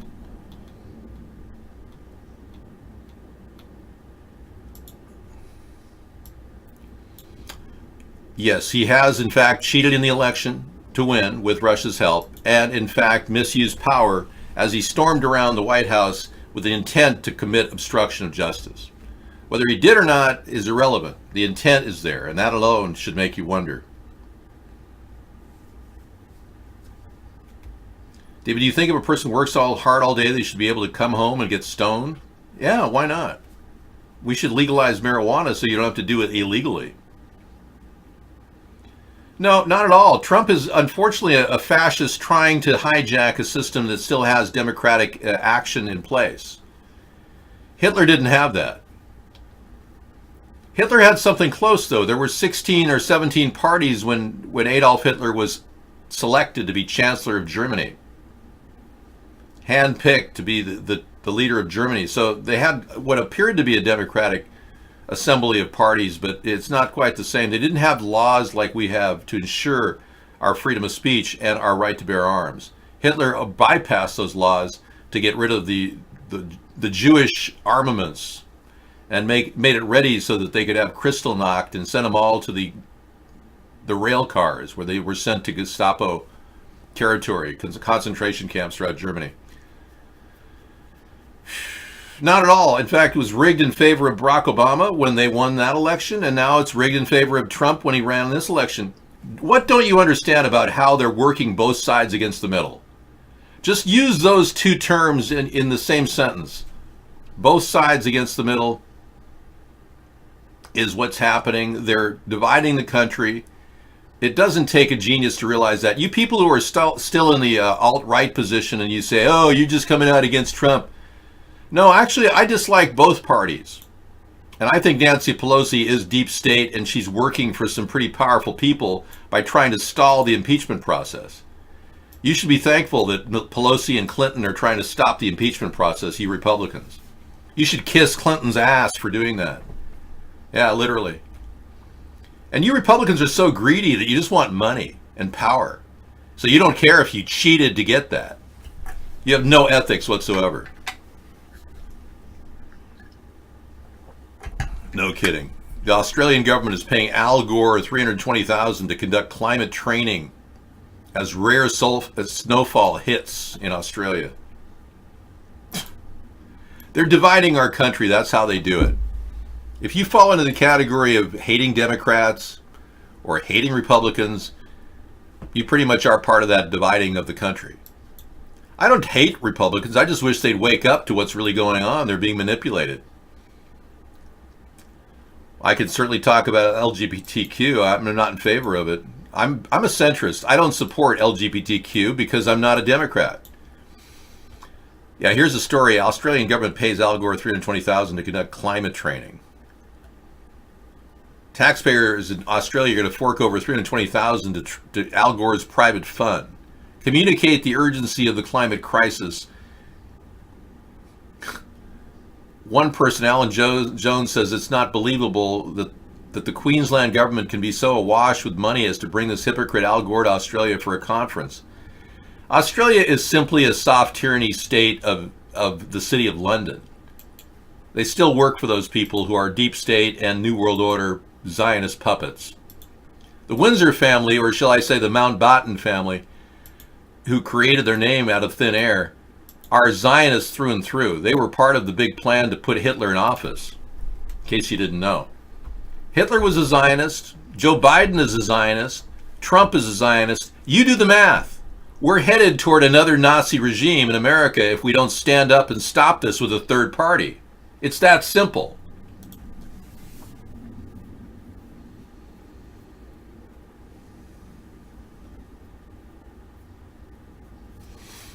I don't believe that you'd have to represent nihilism here to really hang. We've got misanthropy. He covers that territory pretty close. Why don't you hang out with him? You can both hate the world and all of humanity together. However Hitler got his meth, he was one of the early users of a product that was developed in Japan, methamphetamines. Cranky, you just sent me a link to google.com. That's not exactly a good link.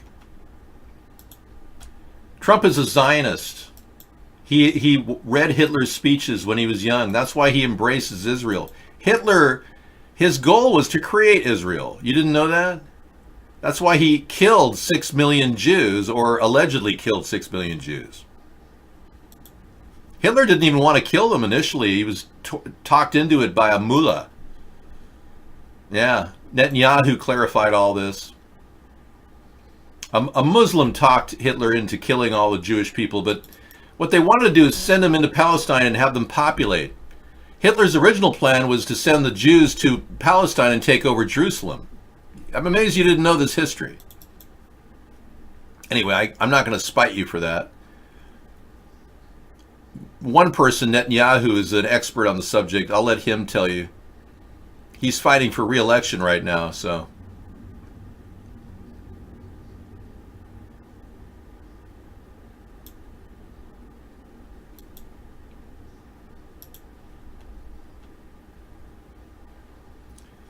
Well, the fact is, he wanted to send them to Palestine. He really did.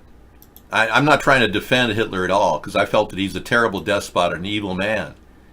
But Netanyahu clarified a lot of these things when he described what really happened, and I think he's spot on. Here he is. And this attack and other attacks on the Jewish community in 1920, 1921, 1929 were instigated by a call of the Mufti of Jerusalem, Haj Amin al-Husseini, who was later sought for war crimes in the Nuremberg trials because he had a central role in fomenting the final solution. He flew to Berlin. Hitler didn't want to exterminate the Jews at the time. He wanted to expel the Jews.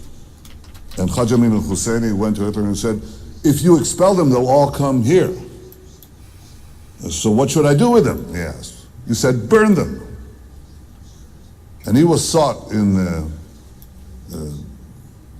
during the Nuremberg trials for prosecution. He escaped it. Later died in cancer after the war, died of cancer in Cairo. But this is what Haj Amin al-Husseini said. He said, the Jews seek to destroy the Temple Mount. My grandfather in 1920 seeks to destroy the Al-Aqsa Mosque. So this lie is about 100 years old. There you go. Yeah. So Hitler, and when you realize that Zionism predates Hitler, it started in the 1890s, but the Balfour Declaration to create Israel was something implemented by the Rothschild family. And you realize that Hitler was part of that plan. They funded Hitler's rise to power. Hitler just didn't happen to become the leader and chancellor of Germany, and he wasn't some charismatic speaker, or maybe he was, but he was the biggest, loudest mouth connected to the Rothschild family through blood. And it's very likely that Hitler, his whole plan was fulfilled when they acquired Jerusalem after World War II. So the Nazis have been a big part of the creation of Israel.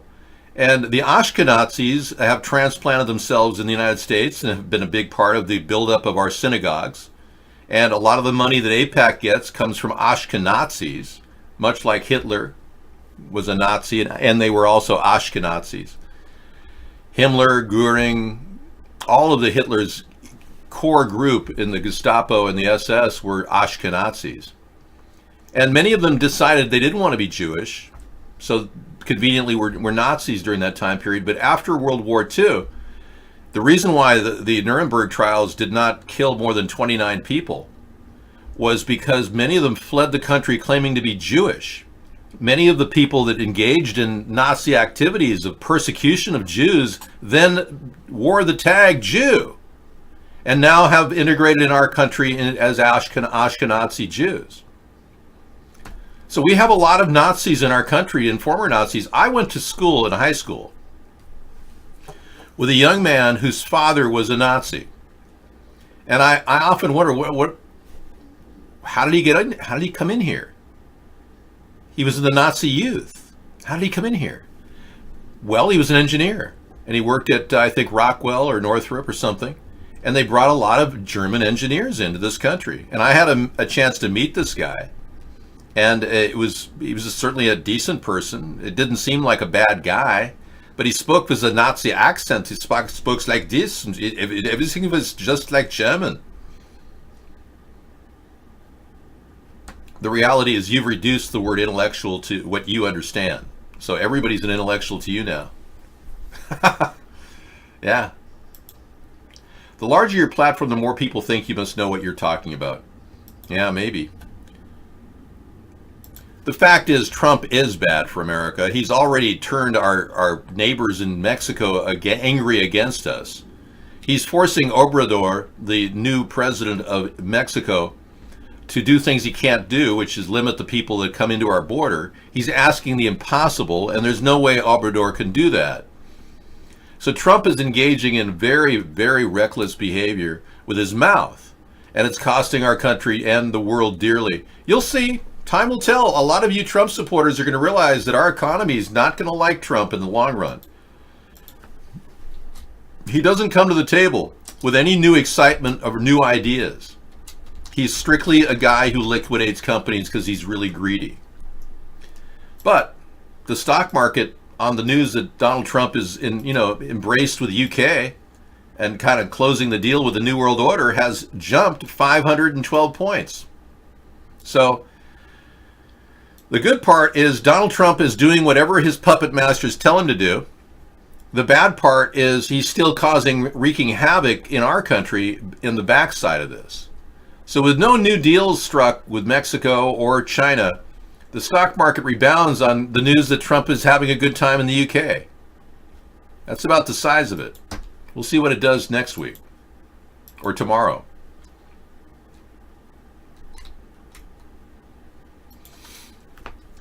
Well, I don't support a man who engages in dividing the country. I don't support a man who has worked the deep state play. It's right out of their playbook to divide the country. And he's no different than Obama in that respect. He won't talk to the Democrats about anything. Obama didn't want to talk to the Republicans about anything.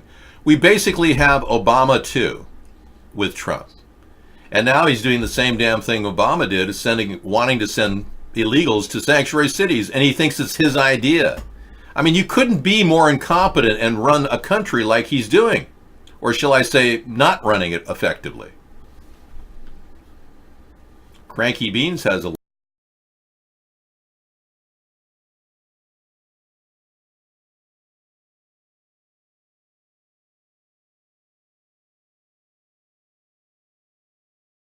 Nazis in America. Strange are these people. Unfortunately, I cannot play any of those videos, otherwise they'll monetize me. Although it's a pretty old video. Let's see if I can play a little of it.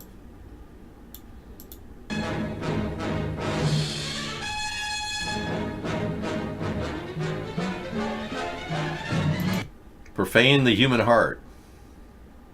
Stranger are their startling secrets. This is a story of a Nazi in America. Love, consuming passion, tenderness, but Loretta Young, a tidal wave of emotion. Thanks, but no thanks. I'll play it later. It's about Nazi Orson Welles. Oh, okay, great. Okay, you're ready with your peanut butter? Let's do it. Ladies and gentlemen, Mr. Larry Sinclair. Where Senator Obama exited the limousine with $250, which was provided to him by me. Returned a short while later with an 8-ball of cocaine, which he gave to me. I did ingest a couple of lines of cocaine, and shortly thereafter, Senator Obama produced a glass cylinder pipe and packet of crack cocaine from his pocket. Obama then smoked the crack cocaine. I performed fellatio on Senator Obama in the limousine during the time Senator Obama was smoking crack cocaine, after which I had the driver take me to my hotel, the Comfort Suites, Gurnee, Illinois.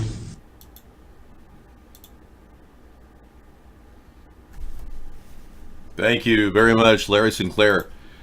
Outing the true the true Barack Obama. And I appreciate Larry Sinclair. He's a true courageous man.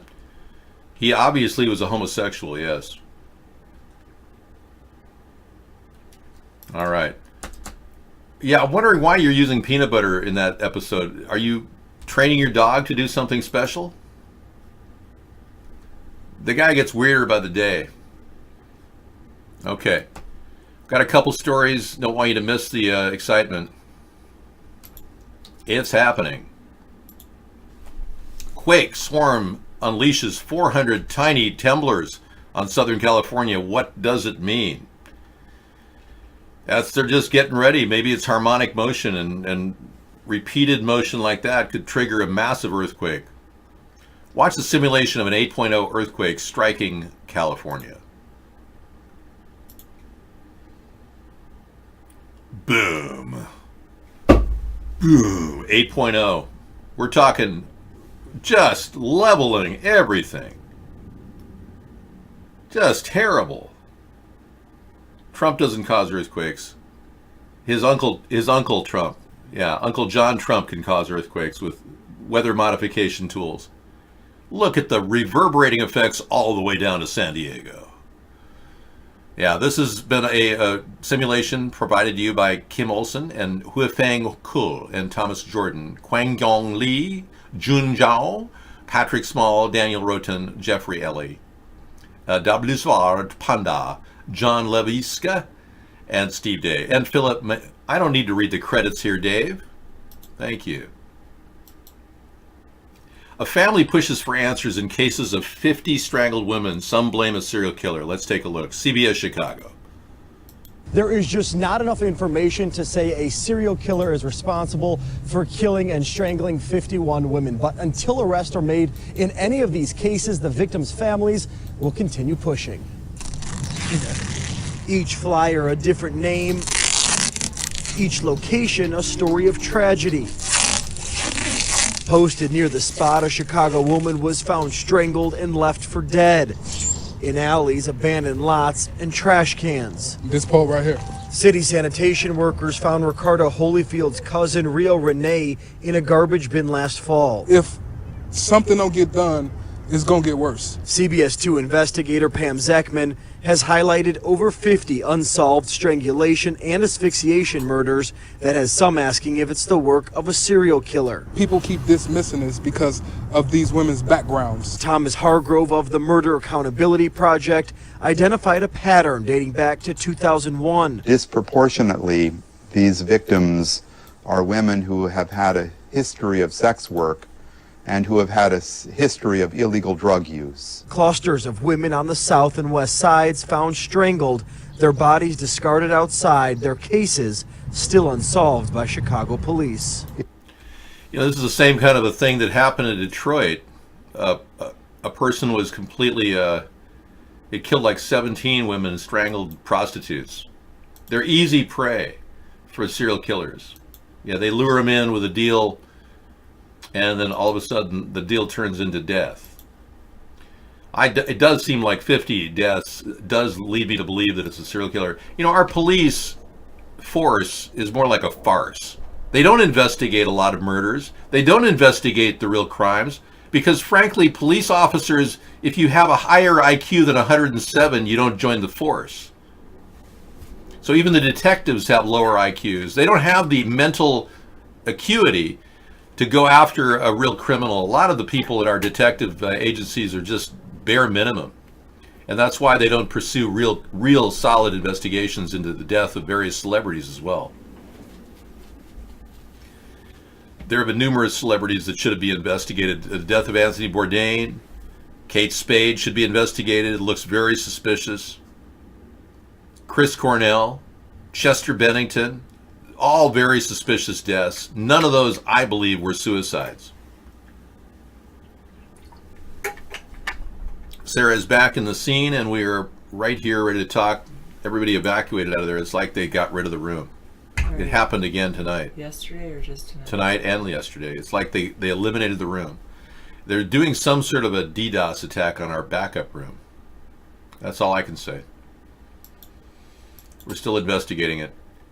Court okays barring high IQs for cops. And this is a story that ABC has. Thanks for that link. Yeah, they just... Year 2000, yeah. Way back in 2000, we talked about this a long time ago. The story has been purged, but a man whose bid to become a police officer was rejected after he scored too high on an intelligence test has lost an appeal in his federal lawsuit against the city. They can choose to hire only cops with 107 or a lower IQ. It's entirely up to them, the criteria. Yep. He had an IQ of 125 and they didn't allow him in. Unbelievable. Jordan alleged his rejection from the police force was discrimination. He sued the city, saying his civil rights were violated, but the court said the policy might be unwise, but was a rational way to reduce job turnover. Because people who are too intelligent would probably question things. Yeah. And wouldn't be happy as a police officer in the long term. Yeah, they wouldn't hide behind the blue curtain. If you're more intelligent, you probably wouldn't be happy in that job in the long term. Yep. On the theory that those who scored high could be bored with the police work. Right, cranky beans. And effects of red meat and white meat. Apparently, in non-meat protein sources, atherogenic lipoprotein measures in the context of low compared with high saturated fat intake, a randomized controlled trial. It doesn't really matter what kind of meat you eat. Findings are in keeping with recommendations promoting diets with high proportion of plant-based food, not just red or white meat. There's no evidence between white or red meat for reducing CVD risk. Interesting. But eating vegetarian food is better for you. Well, that's concurrent with Dr. Dean Ornish's theory that, cutting meat out of your diet completely will lower heart disease by 18%. And Dean Ornish is well known around the world now, and respected for his diet. But if you have heart disease and you want to go on a really good diet, you can reduce your heart disease by 18%. Okay, I'm not going to do a rap right now. Sarah's here, but It said to hit, hippity hoppity. You don't stop singing till the band did biggity bee. The bee. Meat you eat will beat your feet. David, do a rap. That's why I choose veggie. That's why I'm all vegan veggie. I wish I was. I had to eat some meat today because if I don't eat meat, my back starts to hurt me. Well, I told my students today, one of our spelling words was steak. And I said, I eat a steak about once a month, which is pretty much true.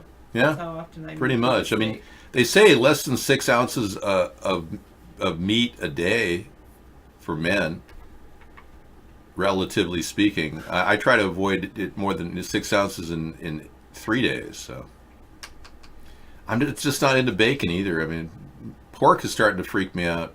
I don't eat pork as a rule because I'm a little concerned about the reality that it was considered a scavenger food and many cultures don't even eat pork. So we've eaten pork, both David and I. I actually think I had a little bit of pork today. Yeah. Like 3 little pieces. 3 pieces of pork. Yeah, we've had some on occasion, but no, I haven't reached 38. I want to, but maybe at the end of the summer I'll get to 38. All right, Sarah's going to take over. I'll be back. Yeah, with the pork, whenever I do eat pork, we'll see what my dreams are like tonight, because usually when I eat pork, I have these weird dreams. And I think I did eat a little bit of pork. That's true. I know I should, but it's like an addiction. And I know it causes sugar, that is, because Hot Rail said, just quit sugar. And that, I know, you're right. I know you're right. And I roll my eyes because it's really like at myself, like, you know he's right, so why don't you just do it? You're right. And if I gave up sugar last summer, well, last May through at least, yeah, end of July. I look artsy. I know. I just took a nice, relaxing bath. And my hair's still wet, so I just put it up in a clip. And don't go back, Hot Rails. That's the problem, is like, I went off sugar. It took it didn't take me too long to go off of it. This is a great time to go off of sugar because, like, there's a lot of fruit. So I didn't go off of, when I went off of sugar, I went on fruit. And I tried going off, I did go off of bread pretty much then. But David cooks so much pasta and white potatoes. Like my friend, the reason I went off sugar, my friend was talking about going off of sugar, and he does I can call him my friend, yeah. Anyway, he doesn't even do honey, he does maple syrup. And anyway, he really lost a lot of weight, and he was not doing any grains except for quinoa. So no bread, and I think he did not do any white potato or any, potatoes either. Yams and sweet potatoes don't count because those are not the same. But I was trying to do that. Yeah, the raw sugar cane, I don't know, but I actually did do that last year at this time. It was this time of year, and I was way healthier than I feel right now. Right now, like today, I was like, ooh, I'm bloated. But that's probably because I've been eating sugar.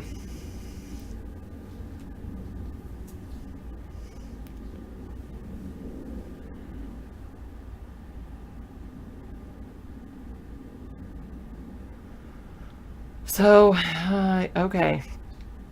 All right, guys. I'll try it. But I'm not going to go off of pasta this time. Last time I was able to try to go off pasta and I did pretty well. But there's no way I can go off of pasta while I live with David. David is like, well, you've seen his cooking show, so. But, all right. I'll take your challenge.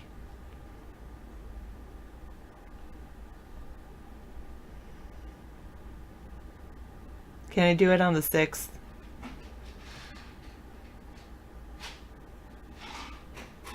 I could, but he automatically cooks it for me. And it was crazy at the time. It was perfect timing, really, because I was always I watched this show on Netflix that was about health, and it was about how, forgot the name of it, but in the show it was that there was the thing that yogurt has more sugar. A container of yogurt usually has more sugar in it than a can of soda, and I was taking a yogurt to school with me every single day, and that has way more sugar in it. But then also I eat a lot of cereal for breakfast usually, and I have hot cocoa. What I can eat, milk, juice, as long as it doesn't have any sugar in it, hard sugar. I would make him, but he won't do it. I've told him that in the past, and he says that there's no way for him to cook without pasta.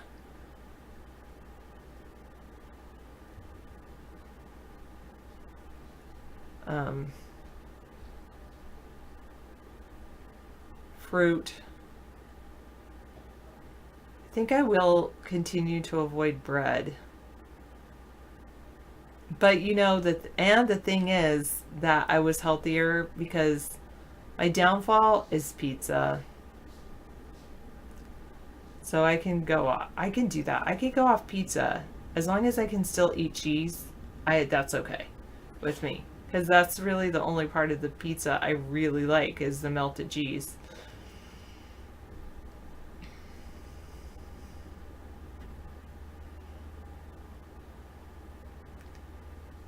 Eggs are a must. I'm not an egg fan.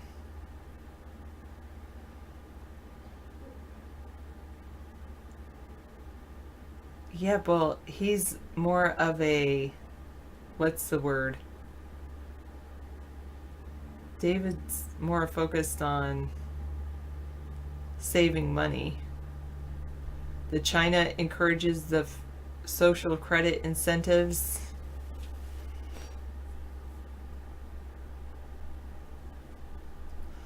I know, that's the thing about pizza. It's like, oh, eat pizza to celebrate. Oh, eat pizza because you're depressed. Oh, eat pizza, you know. I do prefer pizza over pasta. I do have to say that. I know. I don't like, well, David calls he calls it egg souffle or something, but it's not a souffle. It's like an egg dish. But anyway. What do you think about that? Hot Rails, wait, you're saying Skittles are awesome. Skittles have sugar in them. What about you, Hot Rails? What do you think? Do you think I should avoid pizza or go ahead and have pizza?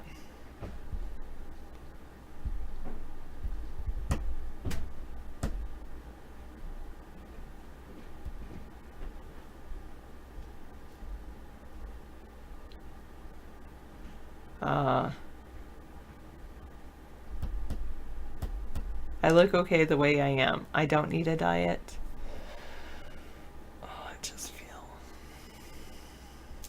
Well, David actually would prefer me to not be on sugar, specifically chocolate. He thinks that if I ever get like cranky, he's like, that's because you're eating sugar.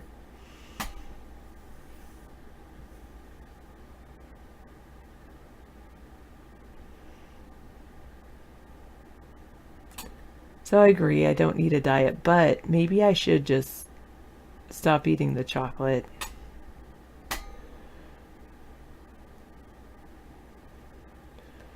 And the sugar. Give the sugar all to my students. Get rid of all the sugar.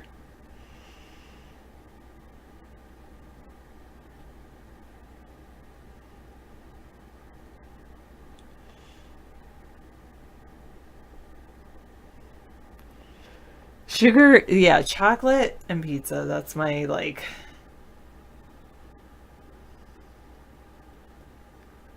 Eat bread all day once a week. You have a cheat day? Yeah. I do like vegetables, so that's good.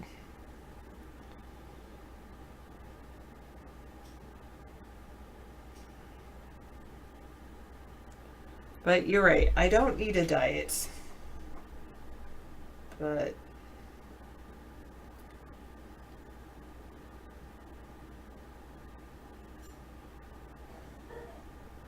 it reminded you to make your own bread.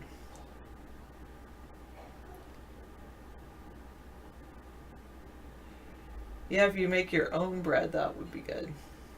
I have heard of the pizza crust made from vegetables. I don't know if I would trust that, though.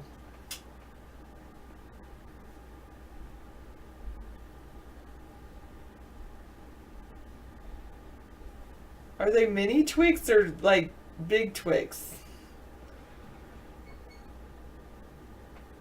That's true. You've said that before, Hot Rails. Like, you live in a very tense neighborhood. Have you ever thought about leaving, Hot Rails? Like hopping on a Greyhound bus or a Amtrak and getting away from where you are? Oh, okay.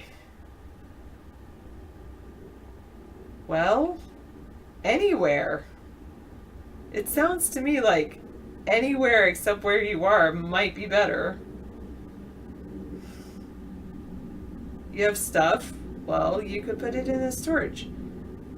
Or you could rent one of those, they have these storage containers. They are a little expensive, I guess, but they have these storage containers that you put it in a pod, it's called, and then they will take your pods. The cool thing about today is that pods work like pseudo storage devices. So say you're like, oh, I'm going to go to San Antonio, Texas. I want to put all my stuff in a pod.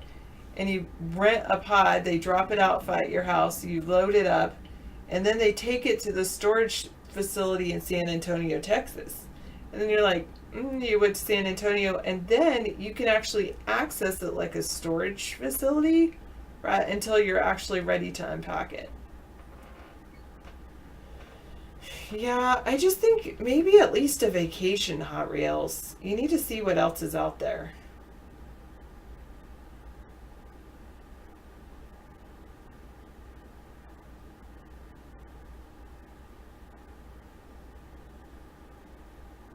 I've never been to Five Guys Burgers yet, but I've heard they're good.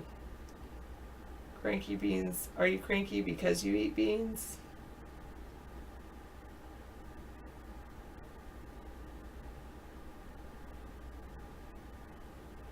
Yeah, there's a lot of freeloaders everywhere, I guess, but I mean, just get out of the city. Like, choose a destination that's 50 miles away from where you are.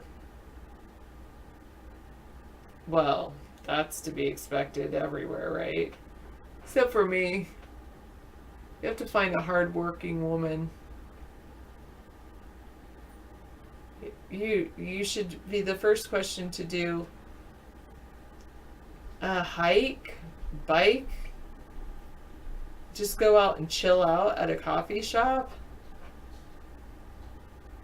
Yeah, well, you need to ask women, what do you do for a living? Because if they're like, well, I'm in between jobs, freeloader.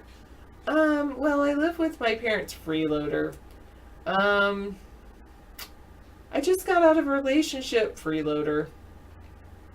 Well, I work really hard. I'm a professional woman, so I don't have a lot of time to date. Ding, ding, ding. That's who you want.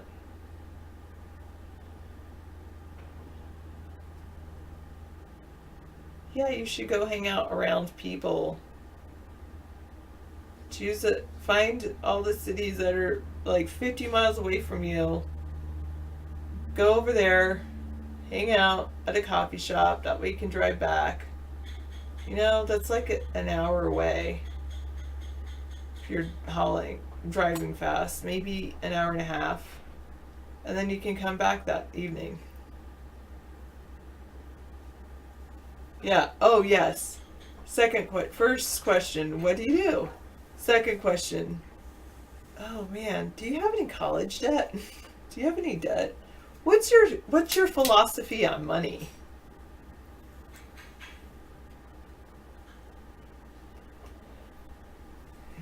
You know you've got a good woman if she offers to pay at least her own way on your first date.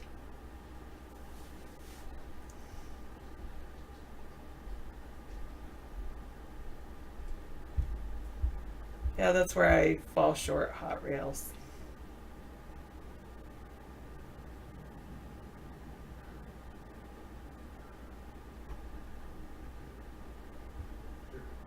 First question now should be, do you have an STD? No. Really? I would think that most people use protection these days.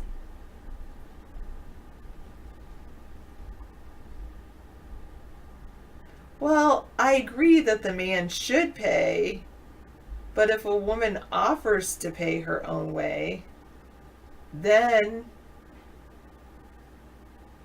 you know that she's a good woman, I would think.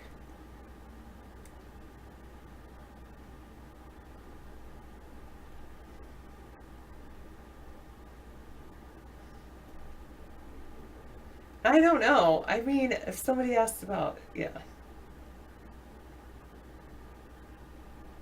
Wait, Hot Rails, do you think women are freeloaders, but you do think they should always pay half? They should pay half. Half or their meal? Because you could order a really expensive meal and she could order like a soda and you expect her to pay half of your meal? No.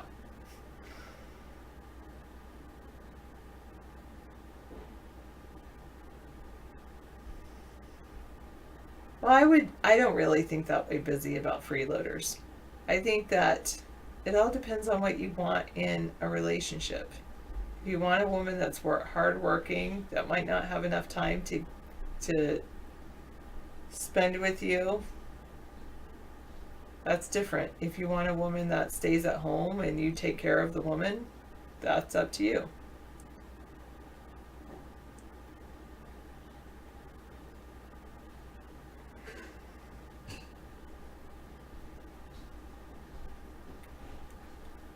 You want a woman that isn't boring. Hello, my cat Fluffy. Yeah, I guess we all want someone that isn't boring.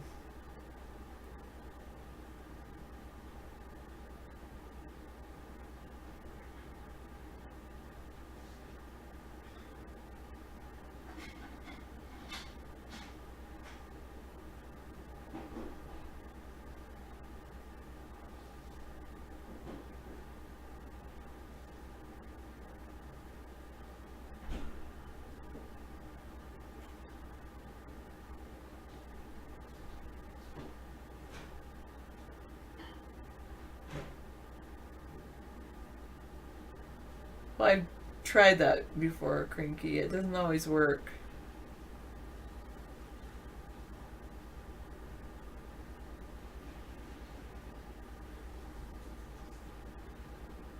I like your cat and tiger picture. Was that a bobcat picture?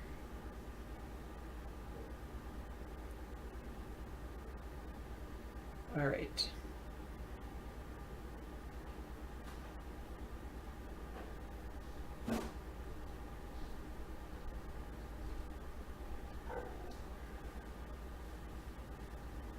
Thanks, Busy.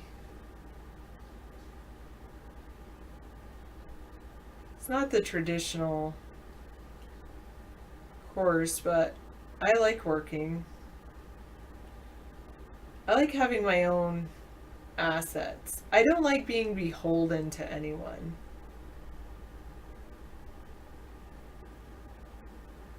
That's what makes me not a freeloader. Is I really... Yeah, if I were dating, yeah, I should probably pay the way, but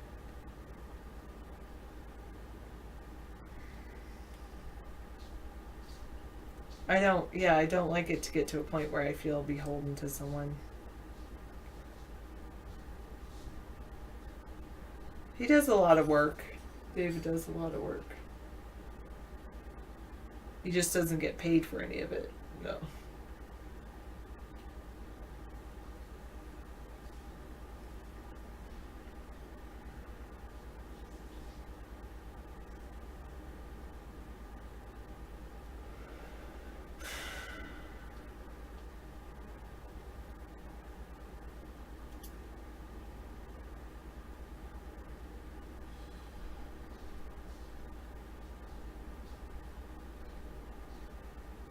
Yes, that's true. If you go on a date and they pay, they make you feel obligated somehow. It's, yeah.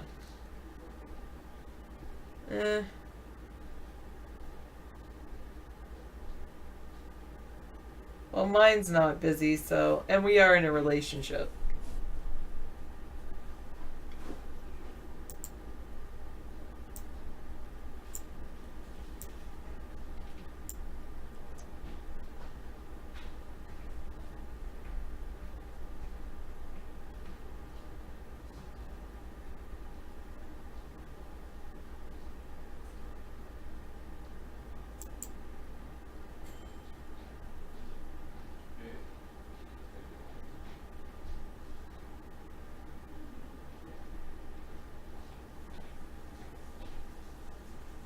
Who knows?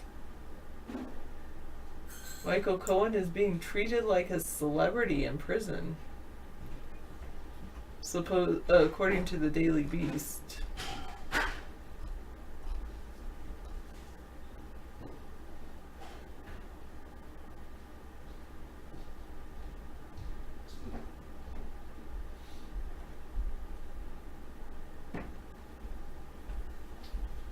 All right. Wow. Wow. Yep. So, I guess we're stock market had a banner day. Dow Jones went up over 500 points today. Good. Yeah. So a lot of stocks are rebounding. Apparently, Trump's UK visit has really sent a resounding positive note, and hope that we could have trade with England is a good thing for the country. Yeah. And China is encouraging social credit incentives. We know that they're going to have a social credit economy. Sesame credit, yeah, it's really weird. They're telling people that they can't fly out of China if they have bad social credit scores. Can you imagine being locked in a country because you're not nice? I can't imagine because I am nice. I know, but what about people that aren't nice? They get locked out of a country or locked in a country. Yeah. Well, the thing is that, for foreign policy purposes, you only want your nicest people to go to other countries so that other people in other countries think everybody in your country is nice. Is that why we sent Trump? He's the representative of the least nice people we have, really, when you think about it. He's really pissed off a lot of people with his statement about Meghan Markle. Yes, I agree. That she's nasty. Well, I read the transcript of that day that he said that. Well, I saw the live video. We played it. It's not that... He was denying even knowing about it. I feel like it kind of was taken out of context. I know, but the word nasty is important. But, I mean, yeah, I do feel that was taken out of context. But that's the only time I have ever said anything nice about Trump is... That's as close to me getting to say something nice about him. What he said was taken out of context. Because I really don't like the guy. I hear you. I would just use it as any excuse not to see him.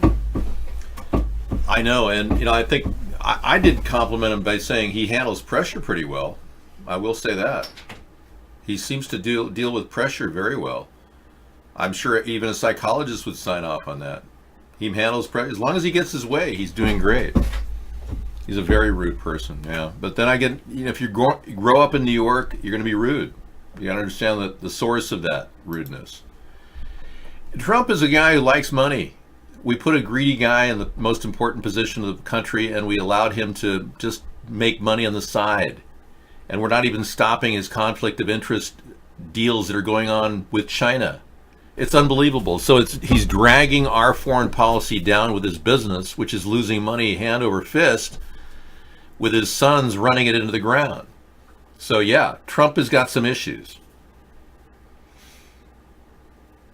Okay, well, our president is obviously not representative of everybody in America, but the fact that we got him there to the presidency shows you how stupid this country really is, unfortunately. And it's these Trump supporters that really believe everything he says that are really the big stumbling block for us as a nation. If we're going to make it into the 21st century, we're going to have to get rid of the old wood and bring in the new green technologies. And Trump just isn't doing that. He's the opposite of that. And he's spendy, too. He likes to throw money at the military, which is an antiquated system of war and weapons production. As opposed to throwing money into green, clean technologies, he wants to throw them into old weapons productions and companies that have far too much money as it is.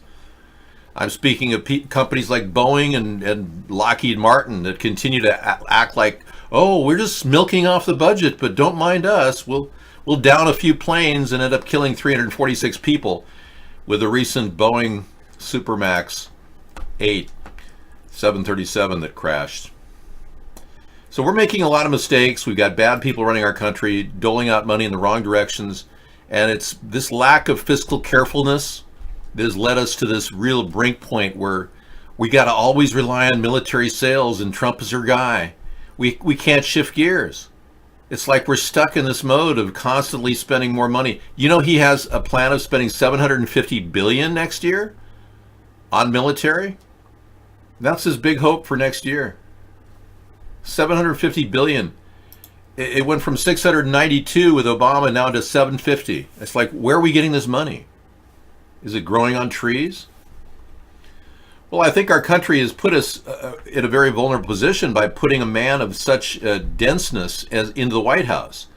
Now, he's got big players that are controlling him, like Henry Kissinger. He has a guy who makes decisions for Trump from who we don't even know. I'm going to call him Mr. X. I'm assuming he's a Zionist of some sort connected to the Rothschild family, but I'm not sure exactly who he is. Yeah, we got sprayed pretty heavy today, sausage. I was looking into the skies and I saw a veritable zigzag tic-tac-toe pattern above my house. It was bad. Enough to cause sniffles.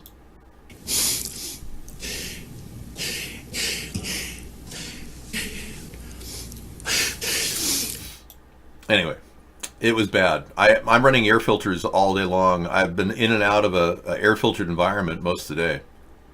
I kind of freak out when I see those things because I don't want them flying over my head, dropping chemicals on my head. You know, who does? We've got pictures of them all over the internet. They come out of the nozzles of the planes. These are chemtrails. So let's take a look at this. China encouraging social credit incentives. You know, this Yang guy at the Democratic Party wants a social credit system. And the Democrats won't even talk about chemtrails, by the way. They call it climate control.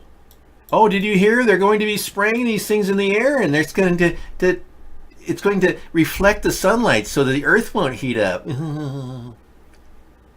Yeah. China's top economic planner has issued guidelines over introducing incentives to reward role models in the evolving social credit system. You be a good Chinese person and you will be rewarded. Otherwise, you're going to the detention centers and re-education camps. And your life will be screwed. How is this any different than North Korea? Please don't talk about violence in the show. We're not like you. God. Dude, you're seriously messed up in the head. There's something wrong with your brain. You need to seek help.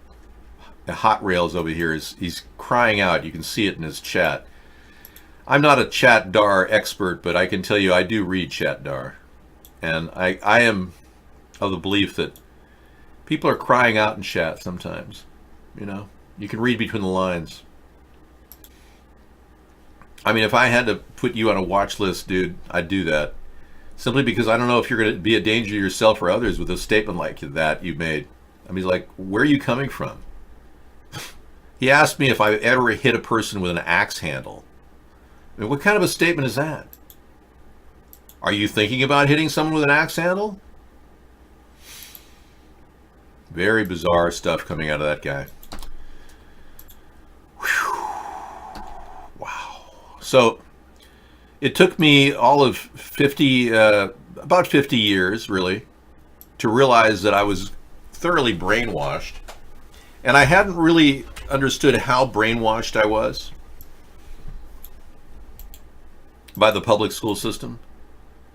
Yeah, it was a weird question he put out. Yeah, and then I realized that, well, it wasn't just the public school system that brainwashed me. It was television. It was the media manipulated by elements that I thought were wonderful, like the Beatles. And last night we talked about the Tavistock Institute and how they created the Beatles. The Beatles weren't just a bunch of guys traveling from Liverpool to Hamburg and enjoying the good times. They were real seasoned musicians that had really played a lot. By the time they hit the scene in '64, they were probably 5 years into it. But the Beatles were picked up by a group called Tavistock, and they brainwashed us with the Beatles music. And there's a reason why the Beatles were such a great group, because they were essentially controlled and created by more than one musician, and a lot of people put their effort into the creation of the Beatles. It wasn't just John, Paul, Ringo, and George, or in the case of John, Fall, the replacement for Paul, Ringo and George. So getting the truth behind the Beatles is almost like impossible. You're etching away and you can't find much. But there's enough effort out there to understand the Tavistock Institute and what they've done, to realize that they're still at play.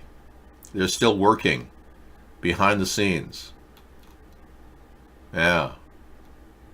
There it is.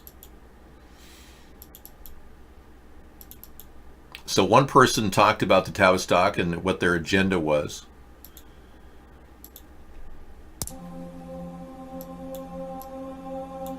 Iona Miller, Cryptocorpicus.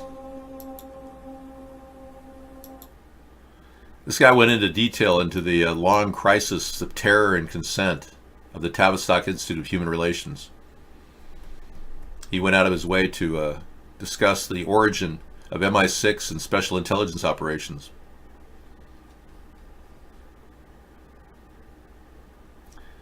The UK, Global Vision.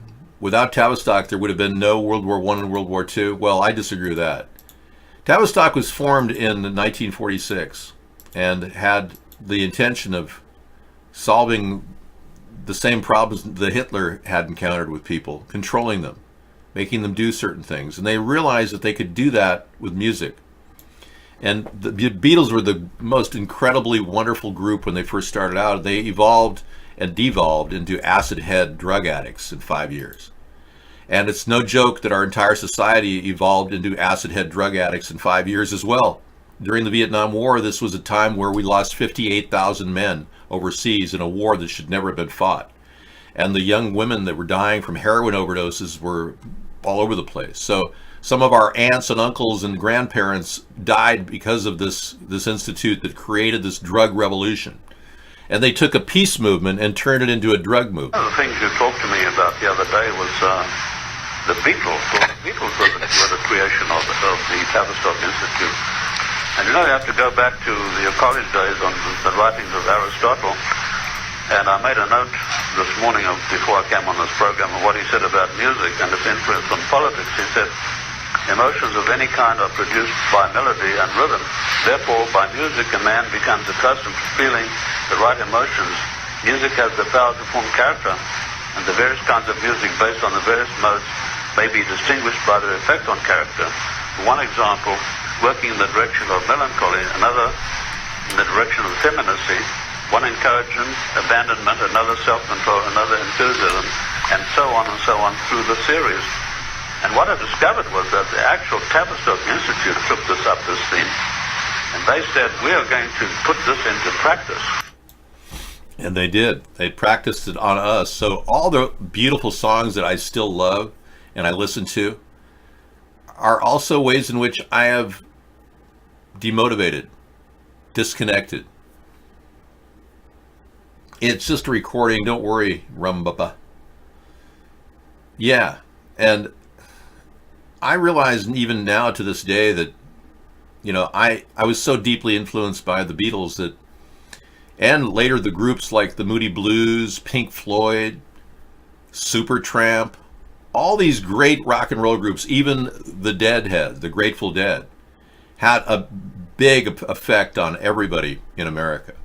And that effect has been putting us in the envelope of you're under the control of a mind thought of what is designed to make you feel acceptable among each other.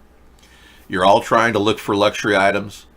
You're all trying to, you know, live a life where you could have 2 kids and a dog if possible, and if not, you've fallen into the category of you're an incel or a MGTOW, a guy who's gone his own way, or a woman, a WGTOW, who's gone her own way. Basically, they've nullified our ability to dream and hope. That's the big key component of the brainwashing that's been going on. Slowly making us feel like we have to accept less and less and less. And gradually opening our borders, prying it open. Donald Trump hasn't built hardly any wall. Steve Bannon just built 1 mile of wall in a week. It's amazing that guy actually is showing some progress. But Donald Trump hasn't built much of a wall. So we're basically, the New World Order is opening the borders with Trump. He's so incompetent, he can't do anything. So they're letting the people come in. They're turning our country into a third world nation. They're lowering the American people's expectations for their own life to get better. I'm looking all around. I see people making do with what they have. I'm seeing people fix up their old cars that aren't worth more than $500 to $1,000, and I'm seeing them fix them up. That's what I see in America. I'm seeing an American ingenuity that's now just holding on, as opposed to prospering and hoping for a better future.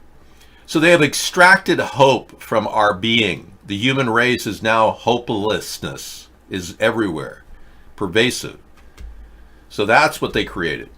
They took the peace and love hope and converted it to drug culture, burnout, forget it, loser. And now the young people today, the snowflakes, some of you in the room, are blaming the boomers for not doing anything.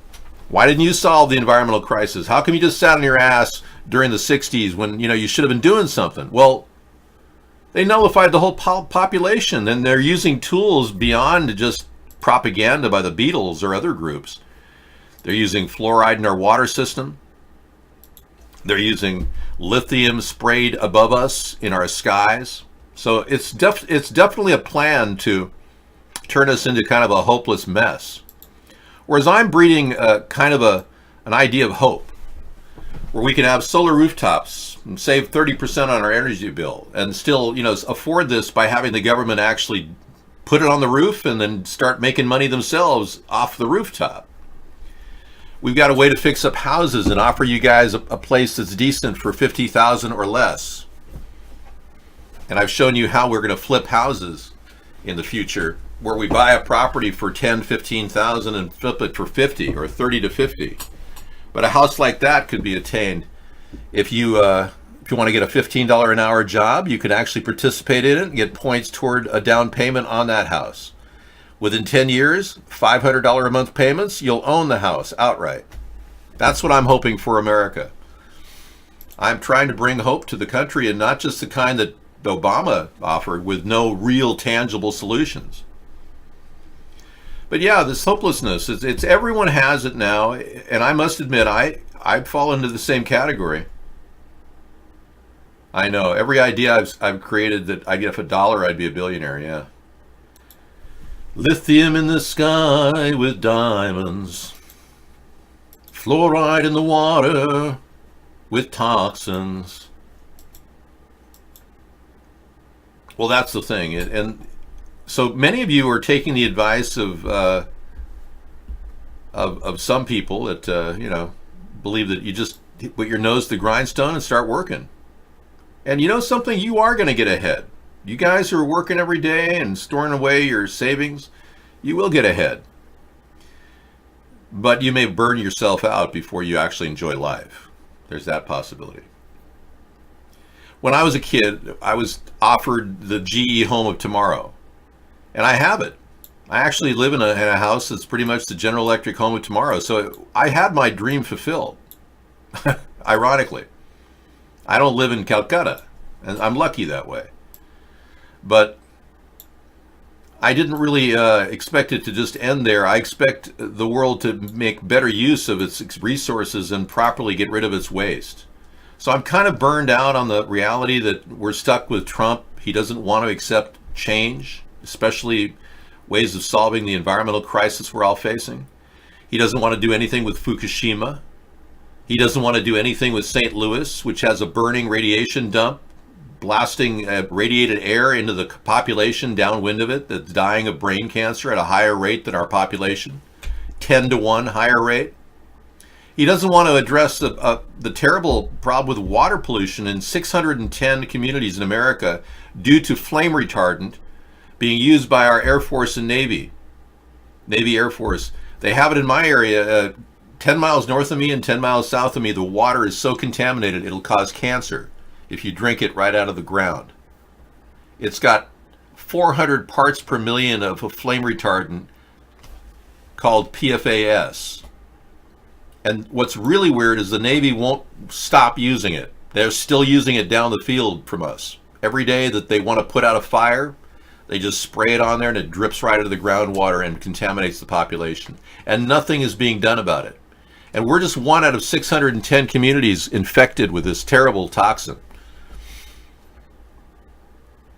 So Trump has done virtually nothing and doesn't show real promise. And when the world realizes that, there's going to become a crash of like a reality check, especially on Wall Street.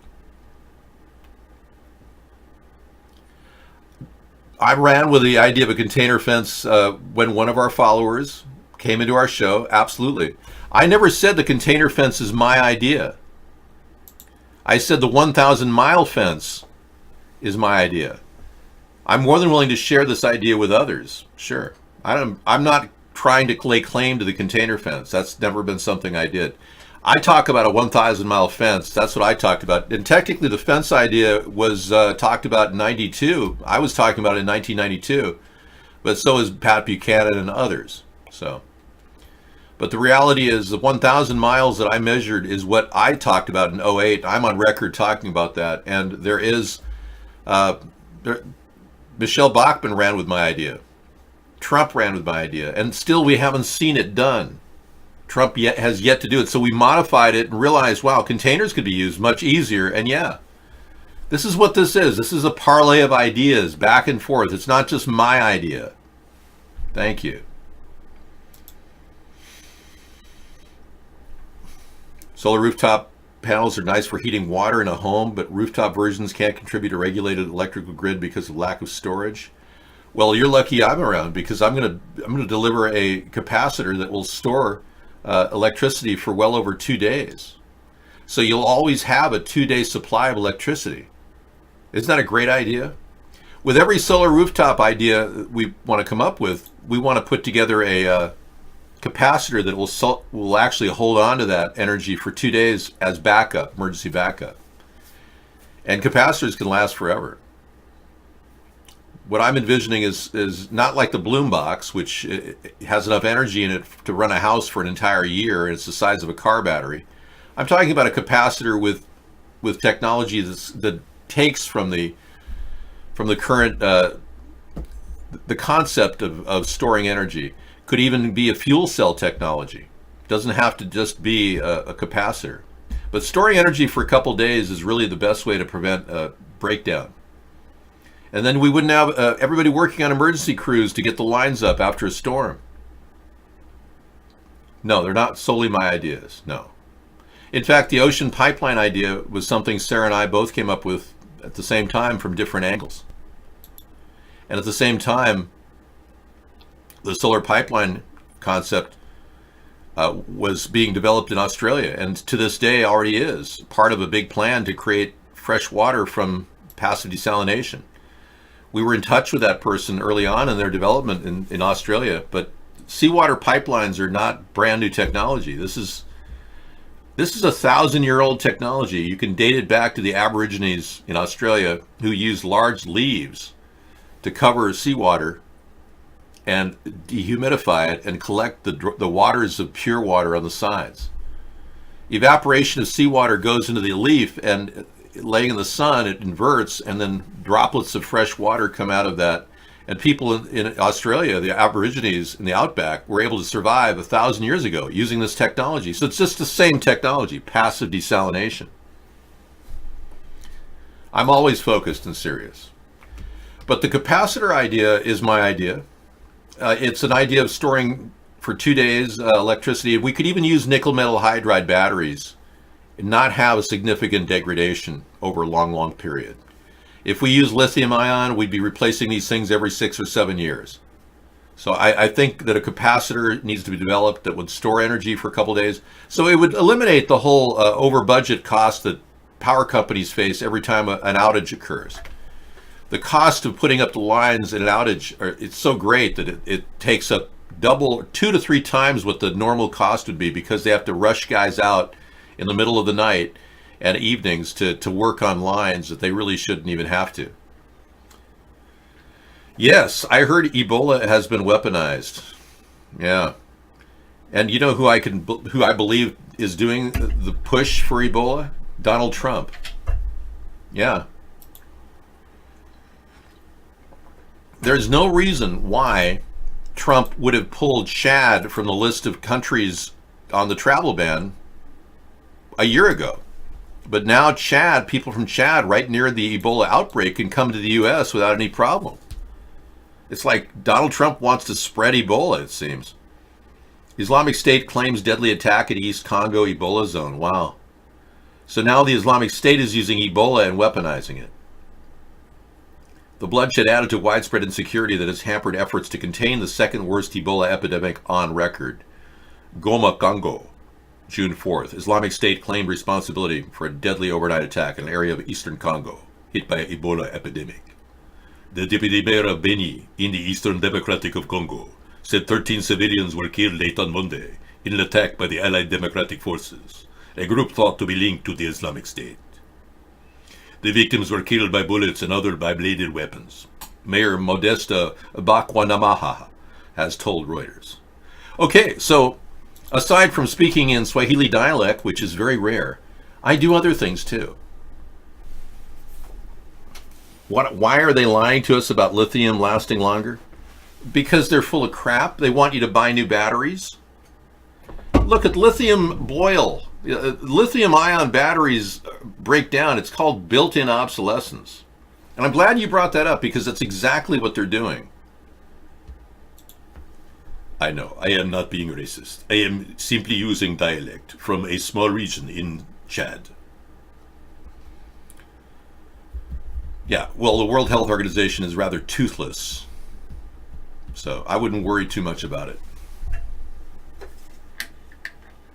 You're having a down detector? We've got a lot of internet problems today. Mark had to fight through thick and thin to get our show going. We were an hour and a half into the show without Vaughn. So we started the show with limping along in our backup chat rooms, which now have been completely censored. I don't know what's going on. Our backup chat rooms have not had the population I expected, so we don't know what's happening. You are from Chad. Oh, okay. Thank you. So nice to know.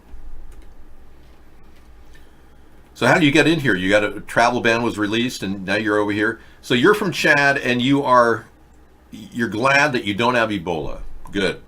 But I understand it can be dormant in your body and you don't even know it. So if you start having symptoms of Ebola, you must contact a doctor immediately and say, "Hello, doctor, I am from Chad. I believe that I may have Ebola." And immediately you'll get a response. "Well, we don't take your complaints here, sir. You'll have to call the CDC directly." And you'll call them on the line. They'll get on the phone. And they pick up, CDC is answered by Singapore. They have like a service that answers the phone. "Hello, how may I provide the most excellent service for CDC request?" And then you get them on the phone and you're like, "Are you even American?" "No, we are a service from Singapore providing instantaneous results on CDC requests." And this is with a conversation you'll have. Meanwhile, you got an Ebola outbreak in your living room and you don't even know who to call. So go to your local doctor immediately. It won't matter if you call the CDC. Your doctor in your community will know the protocols to get you immediate response. So that's the best way to report your Ebola symptoms. All right. I don't even have any plans for dinner other than maybe beef hot dogs. If you got something fun you want to make with beef hot dogs. Yeah. Why don't we do a beef hot dog celebration of New York City and how they won't allow hot dogs anymore? Make an anti-New York City hot dog. Because Mayor de Blasio says they're not going to allow hot dogs to be sold at any hot dog stands in New York. Can you believe this? I mean, if I go to New York, I'm going to get a hot dog. I'm expecting a hot dog with some sauerkraut, and some mustard, whatever, some ketchup. I think we should do hot dogs, just plain out, straight. David, if you live in North Korea and get caught watching your show, you'll be severely beaten or even executed. How do you know this? Do you have friends in North Korea, Sausage? I believe you're right, but I mean, how do you know this? Give me some background on how you know this. Oh, come on. I'm talking about MSG proof, no nitrate, all beef. Yeah. Some of the best hot dogs in the world. And this de Blasio guy, he's so Democrat, he doesn't even want to sell a hot dog.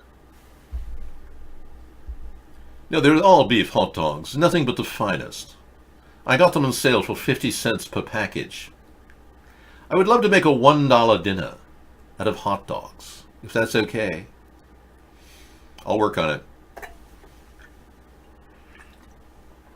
Symptoms of Ebola virus include fever, severe headache, muscle pain, weakness, fatigue, diarrhea, vomiting, abdominal stomach pain. If you feel like shit, call the doctor. Seriously. I don't trust this thing, man. I don't want to do it on Australian basis because they don't want to put it on. I can't, no. No, I don't want to try. Australia is right now a little bit hot in the news. I don't want to upset them after they went after 153news.net and claimed that they were playing violent videos when it was that stupid New Zealand fake video that they put out, pretending to have Muslims being killed. Did you see that? It's ridiculous. Okay, so they build things to break down like lithium-ion batteries. They don't want to put in an ocean pipeline because obviously Trump didn't even implement my idea that I came up with. He copied it. He said, oh, I'm going to build a dome, an ocean dome. And then he dropped the idea. So he won't even do that. Yeah, but what we are dealing with here is a serious case of Trump diversions. Yeah. So we'll see where he goes with his next diversion. What's on his new agenda? Will he allow more people from Africa to come in with Ebola? Toto, the band? Yeah, Toto was a really good band in the 70s. Their hit songs were not Come a Chameleon, I'll Be Over You.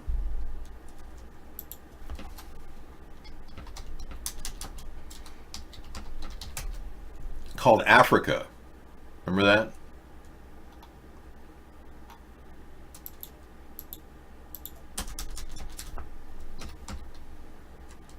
Yes.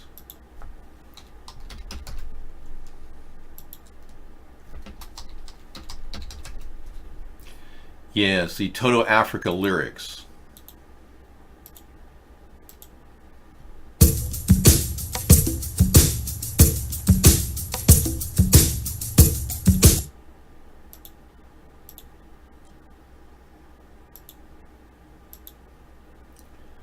Okay, it says she's coming, but she hears only whispers of some quiet conversation. Right. She's coming in 12:30 flight. Wow, she's coming. I wonder if Toto has rights to go after Miley Cyrus and her new audio video called She's Coming.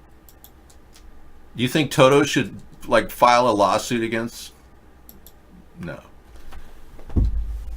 Weezer did a great cover of the song. Yeah. Toto then did a remake of Weezer's Hash Pipe. I know. I totally relate. Huh?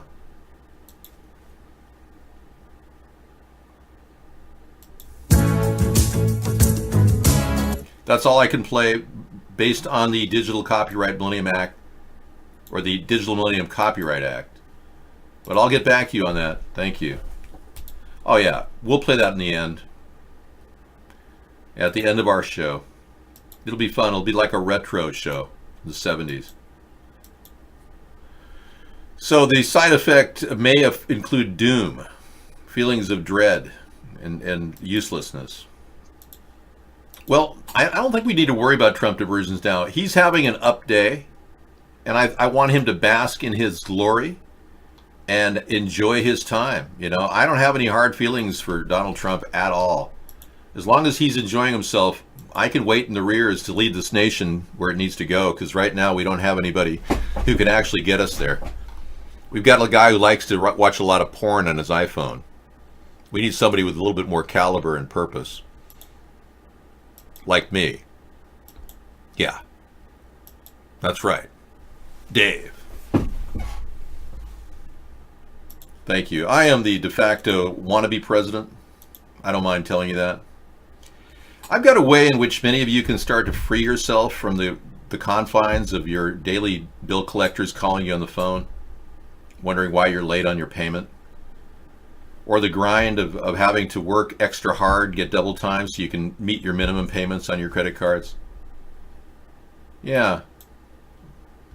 Rosanna Dana. Oh, Rosanna. Oh yeah, great song. Another one. I'll play that too, sure. Let's just keep it to a minimum of 2 though. Right.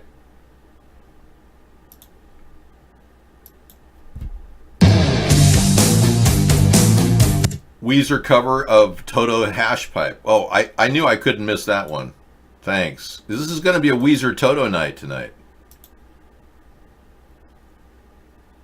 Here's a gathering of people cooling for a cool cause. Let's take a look at this.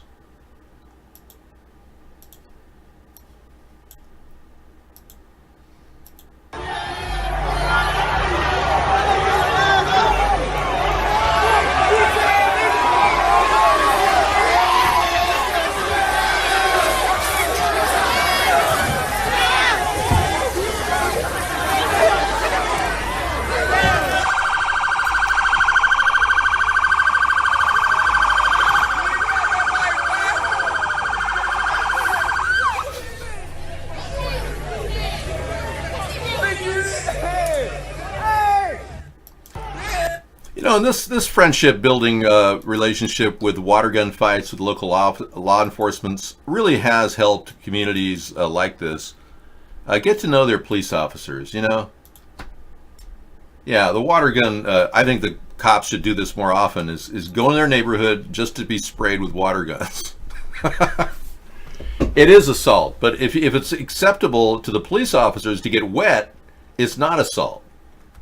You think this should be like a reaching out community thing to like let people, you know, have a day where they could get, you know, water pistols? That's gay, Dave. Okay, forget that idea. That's bad. Well, they say that one bad encounter with a cop has to be corrected by 5 good encounters. Now, that doesn't mean, you know, glory hole time in the bathroom. You invented magic and you could end the universe? Wow. Are you like either schizophrenic or are you God? One or the other. We may have God in the room. We're not sure. I think you're schizophrenic. You're not God. So that would make you schizophrenic. Yeah, you're bigger. Of course, you'd be bigger than God.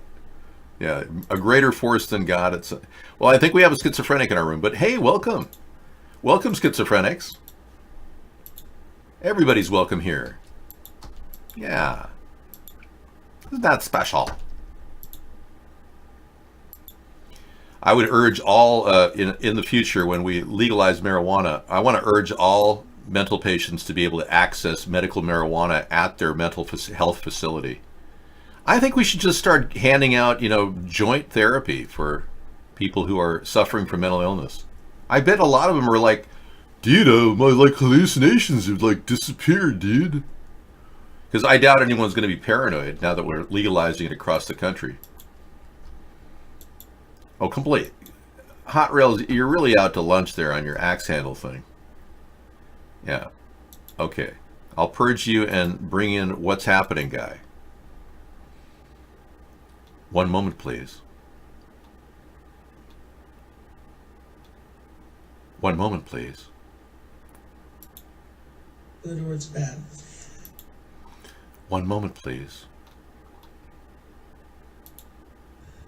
Hey, do you ever wonder, like, what is going on? I mean, like, do you ever, like, wake up or do something and you're just like, what the fuck is going on? Whoa. And you know, he makes so much money on AdSense. He is an AdSense prostitute dude. Yeah.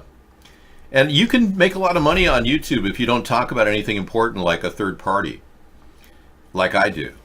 I've been banned and censored on YouTube for the past 8 or 9 years. They're barely keeping me on. Yeah. Unlike Alex Jones, who got 2 million hits in the past 9 years, 2 million subscribers rather, and then lost them and then now has regained them. I got 0. I had 0 number of subscribers in the past 8 years.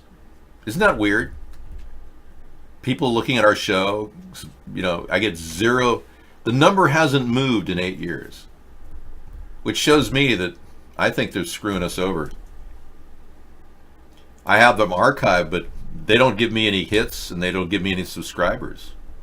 I'm not obscure. No.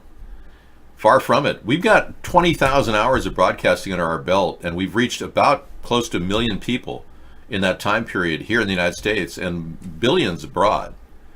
And we haven't had one subscriber number change since they started censoring us heavily. And I can spot the exact day they started censoring me. I was getting 20,000 hits a week, and then the next day I got 2. I'm not kidding. I can look at the stats and tell you that's what's happening. It doesn't take a genius to realize censorship is going on here. You're living in a dream world if you don't understand what's happening. You know, I wouldn't eat ice cream more than a pint. It causes the diabetes. You know, you can get diabetes from overeating ice cream. All right. We got a schizophrenic and Hot Rails who still struggles with reality. I'm broadcasting every night on multiple sites. I am censored big time nationwide. The number of people coming into this show are limited to just a select group of IPs. So Vaughn only lets a number of people in. Most people get capacity server screens or just error messages now when they click on our room. I wouldn't doubt you censor me. I would never fake my death. I don't think you guys even understand what censorship is. Well, apparently I'm helping teach you by censoring you in the evening, by muting you or purging you. At least you know a little taste of it there. Thank you for letting me show you. But no, I'm clearly heavily censored on all levels. I can't believe you people can't see that. It just amazes me how myopic your brains are.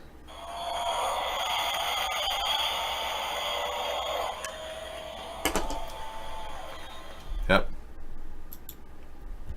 No, that's not true. They keep me rolling long enough to keep me corralled. It's called corralling. They do it with animals. They corral the animal, they put him in a stall, and they keep him there. Don't worry, be happy. Tried like 3 hours to get in here. Yeah. I'm not trying to demoralize any of you for not being able to see what I see. It's hard for people to understand that I've had the same number of followers on Twitter and subscribers on YouTube for 8 or 9 years.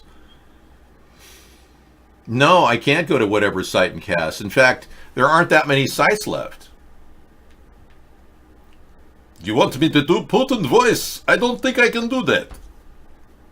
Not golden corralling. You're thinking of going to a buffet right now and stuffing your face with big pieces of steak and drooling. You're wasting your time. Now, I'm talking about the corralling of the animal before it's slaughtered. What they're doing to us right now politically. And you people can't understand that, so it's difficult for you to even understand the word censorship. I get that. Yes, it just amazes me how you just don't get it unless you're immersed in it. Sure. Because you have been effectively brainwashed into thinking that you live in a free and democratic nation. But the truth is, you live in a country just like Nazi Germany or North Korea. It's not that far off. They know they can let people, you know, fizzle away on the internet and disappear. Good night, my cat Fluffy. Sleep well. Give your kitty cat a good hug for me. A little kitty cat hug.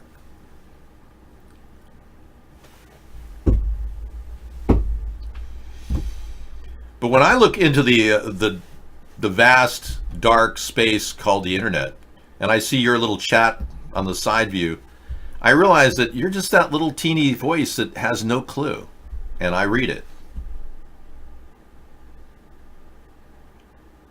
I don't do the voice for you on the queue. I will not do Vladimir Putin. Not going to happen. I've never really heard Vladimir Putin talk. Let me see if I can get a soundbite of Vladimir Putin talking.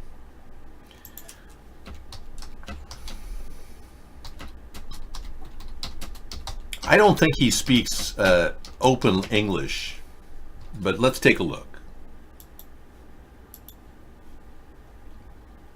Has known Russian President Putin to be a man who knows what he wants and knows how to get it. Продолжается. Победа будет за нами. Победа будет за нами. Not once. Surely, time has come to change this. It was Putin asking very nicely and gently for the World Expo to be held in Russia in 2020, please. But in all this time, Russia has not hosted the World Expo. Wow. And this is the guy that we're worried about? Not once. Having Jesus. Well, gosh, I had no idea. Sat with him at close quarters, I was stunned by this Putin. He seemed so soft and tame. Perhaps it was because, uncharacteristically, he was speaking in English. I like when he speaks in English. It makes me feel much more superior. Yes, I don't think that it is necessary to demoralize Mr. Putin in any way. I don't think that he is gay. No, not at all. Rocky and Bullwinkle. I'm sorry, that does not meet and comply with the Digital Millennial Copyright Act. Let me explain. I believe that Mr. Putin was raised within the Politburo, and he was the ingenue of Mr. Boris Yeltsin. Because his father was the food taster of Joseph Stalin, he was the nice kid that everyone took care of. And said, oh, look at this Putin, he's a very good kid, he'll go grow up to be big man someday. But unfortunately, Mr. Putin is what, 5'3"? And so he became bigger by getting more money. Lots more money. They say he could have maybe 80 billion or 200 billion. $200 billion. Very much like capitalist pig, if you ask me. Okay? Comrade?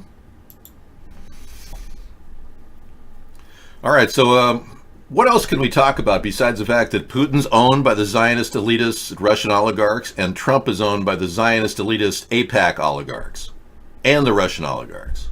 Anything else we can talk about? Yes, we can talk about LGBTQ if you want. I don't support it, but I don't want to discriminate against lesbian, gay, bi, transgender queers. You want to be in the military, you can do that. Do ask.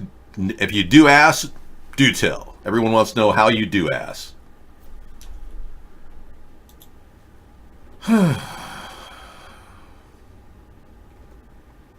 I don't want to have gay men answering steamy questions that most people... I do not want to talk about homosexuality. And many people in Russia don't like it either. What is your problem? Why are you pushing gross, evil thoughts on the people in the country of your choice?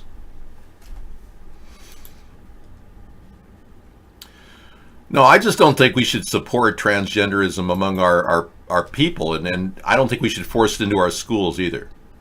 I think if a child feels uncomfortable in any one gender, we've got psychologists at schools that can help them through the adjustment process of understanding what it's like to not be normal, to be deviant.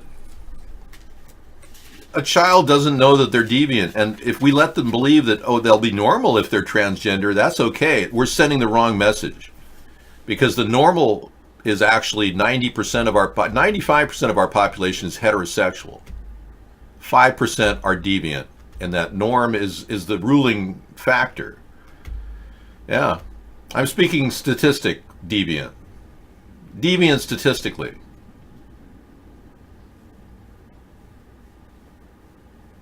Maybe it's time to stop letting your child watch TV if they think they're of the other gender. I don't know. I don't think you can stop that process. The thing is, when your child is deciding to go to another gender and find attraction, they're probably gay. So transgenderism is an evolution of gayness in some ways.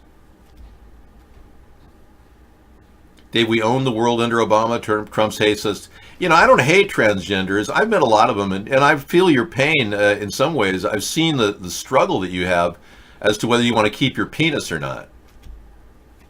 But I can't find a single psychiatrist or psychologist to say it's perfectly normal to have self-injurious thoughts like chopping your penis off. So I don't really know how the Democrats can embrace LGBTQ. It's sending a very reckless message to young people around the country who are wondering, gee, what will I do if I become a transgender, and automatically get stereotyped and totally treated like... There were 3 transgender deaths in Chicago just the other day. Yeah, it was in the news today, actually. Somebody's running around killing transgenders.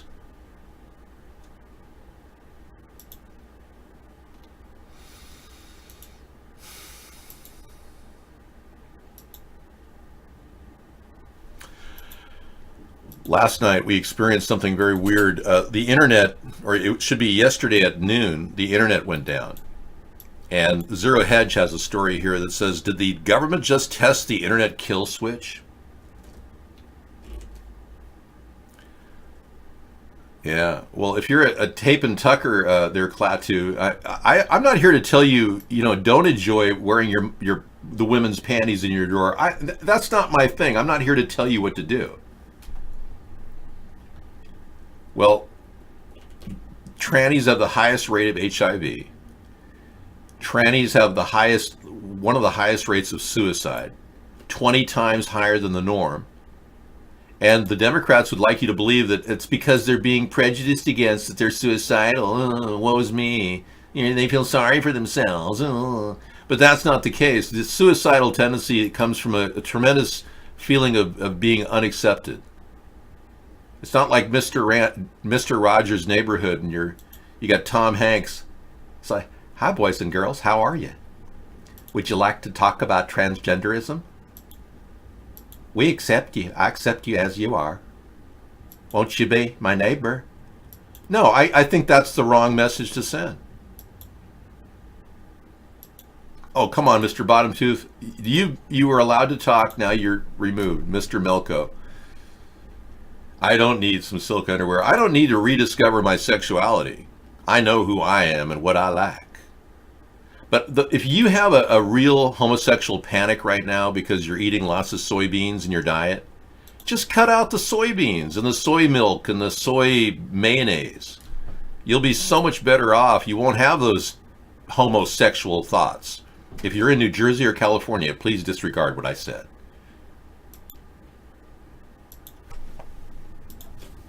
Yeah, so just bear in mind it's mostly biological and biochemical. Your body's taking in esters through the soy products that are being manipulated in your diet. You cut the soy out of your body and now you're still gay? Well, that's because you were gay to start with. Well, I'm just talking about the esters in the soy products. We do know there's a connection. Male testosterone has declined 50% in the past 50 years. Yeah, that's what I'm talking about.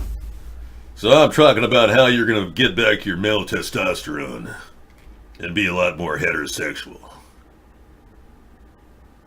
Yeah. Maybe it's de-evolution, David. I don't think so. I think you're just eating too much soy or whatever the hell you're putting in your mouth. Only you know what you're putting in your mouth.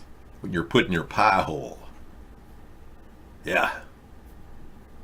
So I have no idea why your people are turning gay, but I can tell you it could even be in the air we're breathing.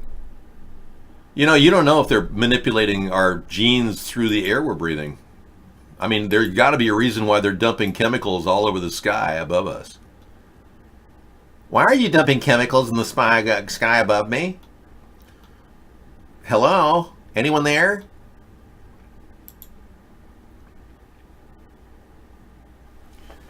It's really a new world order. I will tell you exactly why we are doing this. To take you into another place in your mind. To get rid of your thinking process. Oh, is that you, Henry? Henry Kissinger? It is me, Henry Kissinger. It's really a new world order. Well, let me tell you, Pilgrim. I'd tell you this from John Wayne's perspective, but I can't tell you. I think it's pretty obvious that they don't have a nice feeling for us when they spray us like insects. So why don't you people realize that? Okay? And then we can get to square one, because we haven't even gotten to hopscotch yet. Building a third party is like pulling teeth when you're Gummy the bear. You don't have any teeth. Hey, I'm going to find my local Golden Corral. Wow. Yeah, it's right off the street, the highway there. Find your location. Marysville. Yeah, I have never been to that Golden Corral. I like their restaurants, so they really put out a good... I wish they'd put their prices on their menu, though. I mean, geez, I mean, what's your prices? You know, that's the thing. You know, if you don't put your price on your website, what's the point of having a website? This story is epic. What story is that? The one you're telling your psychiatrist that you're normal? You're taking your own bag to go shopping, and I'm asking for $2.25. That should be the deal. I think you should take your own bag, and take other family members too.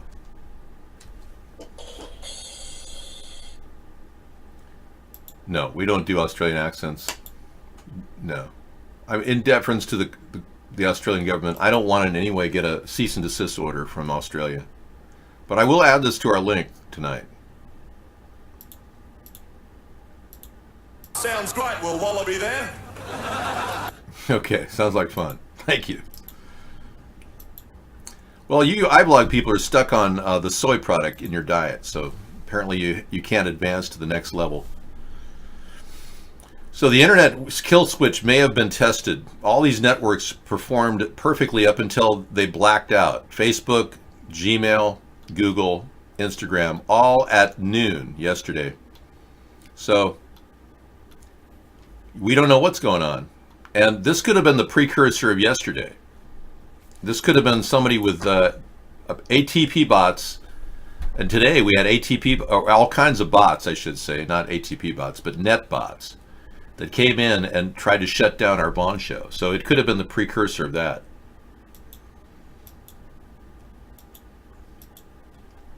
Violence has declined. It has. Unless you're living in Chicago and somebody in your neighborhood doesn't like you selling coke or crack in their territory, then your chances of dying tonight or tomorrow are pretty damn high. It's all in where you go, really. The violence is not as bad in America as people think, but frankly, there are areas in the world that they've had very few murders, like Hong Kong. I was surprised to find out only a few murders have occurred in Hong Kong in the past 20 years. Whereas in America, it's happening all the time. So a lot of the world's view of America is apparently accurate. I don't do voices like that. Well, eventually we'll have CB radios and at about 10-mile radius to talk to people.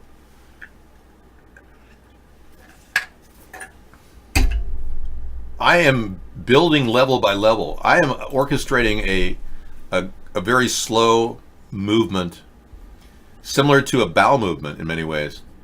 But nevertheless, it's a slow movement that just eventually pushes itself to a critical mass and eventually blows out into the toilet bowl. Kind of like a bowel movement. It's a multi-level strategy to get past the censors. And it worked really well. Yeah, so far so good. The number of people talking about America's third party or a third party and my blackface videos is enormous. And I appreciate that. And I did that to make it very clear that Barack Obama was a puppet for corporate America. And Trump has been a puppet for the Russian oligarchs and the Zionists in corporate America. So we need a non-Zionist presidential candidate in 2020. And I want to be that person. Unlike Beto O'Rourke, though, I don't hate Israel. I just don't want the Zionist directive of New World Order to take over our nation or any other nation around the world. I truly believe in the nation-state model. And this is the way to do it. We can beat these people. They have not been able to succeed at implanting a New World Order yet. We need more communication, not less. And they're shutting down communication and trying to create this new world order. How ironic is that? They're limiting people all around the world to get into these chat rooms every night. Now they've got email verification, which is very difficult for people that have a flip phone in North Korea. No, I was not at the dinner yesterday. The Queen was not inviting me, no. Can you sing Like a Virgin doing the Kissinger voice, please? Okay, let me take a look. I have to get the lyrics. Hold on, please.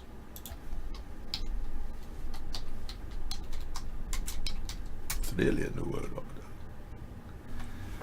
I made it through the wilderness. Somehow I made it through. Didn't know how I lost I was until I found you. It was beat. I was beat incomplete. It been sad. I was sad. Why are you making me sing like a virgin in Madonna's?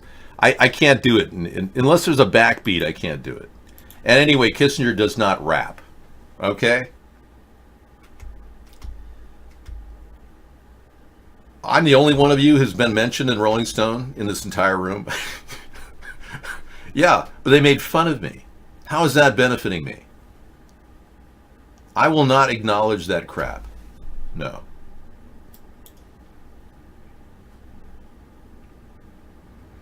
On the cover of the Rolling Stones. Nice. Okay, let's get down to like a wrap up of the daily news, and we'll go from there, because this has been difficult. You know, we can only do so much within a time span without discussing the truth, you know, especially on Truth Tuesday. The truth is, the man that died, that saved us from the Vietnam War, needs to be remembered, John Lennon. You see, having gone through the Beatlemania thing, nowadays it's nothing like that. I mean, I can walk down the street and somebody will say, "Oh, hi, John," and they usually say, "How's your immigration?" You know, if it's in New York, right? And they don't hassle me. I might sign one autograph, two autographs, you know? Yeah. And I don't get hassled. And I went through that period where I actually couldn't go anywhere. And then you got shot in the back by Mark David Chapman and died on the streets of New York. Yeah. But that man literally helped us stop the Vietnam War. And I want to thank John Lennon posthumously. And I'm sorry that Paul McCartney has been bad-mouthing you, John. Yeah.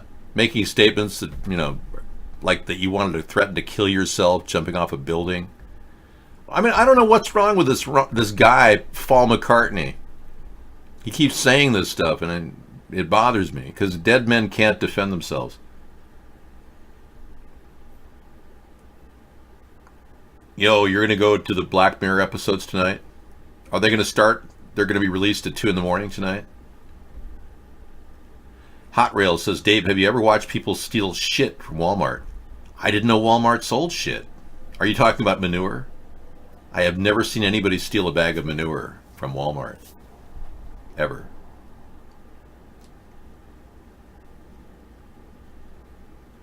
Thank you. No, I'm glad, because this is kind of like a bowel movement. I don't mind telling you that. Yeah, it's the critical mass of people needing and wanting a third party is slowly building. I'm not going to equivocate here and pretend like, oh, don't say that, Dave. No, it really is. It's like eventually you just have to go. Eventually we need a third party. It really is like a bowel movement. Yeah, I'm not trying to denigrate what we're doing, but it's taking forever. It's like a serious case of constipation of the brain. Well, we all have that commonality. We've all experienced those things, Metanemesis. And you've had plenty, I'm sure, because the more you do eat, the more you do defecate. So, just so you know. If you stop eating, you'll stop defecating as much. So Walmart does sell cow manure. Okay, well, there you go. If I see somebody stealing this bag of cow manure from Walmart, I'll say, hey, stop stealing that shit from Walmart, buddy. These are all in-store purchases only. The black cow manure, organic compost. Hey, thanks. And many thanks to Walmart for selling a lot of shit like that. Thanks. No, you don't have to support me at all. I just like the fact that you're watching me. Oh yeah. Believe me, I have no requirements to be successful in this life.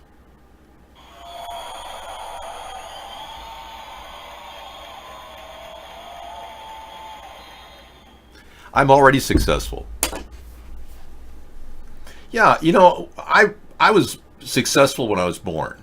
I didn't even have to work at it. I was an automatic success. I was known in the nursery as the most inquisitive child they'd ever seen. I was. My mother said that the nurses were like amazed. I was looking around at everyone, analyzing them, trying to figure out if they had a motive or anything. I'm much more complicated than most anthropods. No, I don't pay for Snapchat or premium Snapchat. We're not even doing Instagram.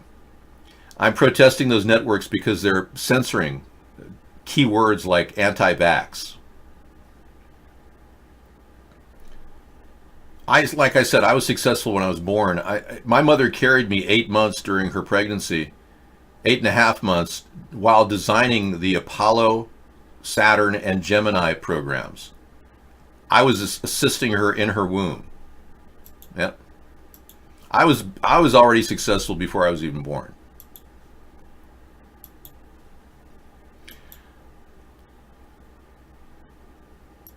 What you don't understand is why, after all these years, why the show has not evolved into an open line talk show.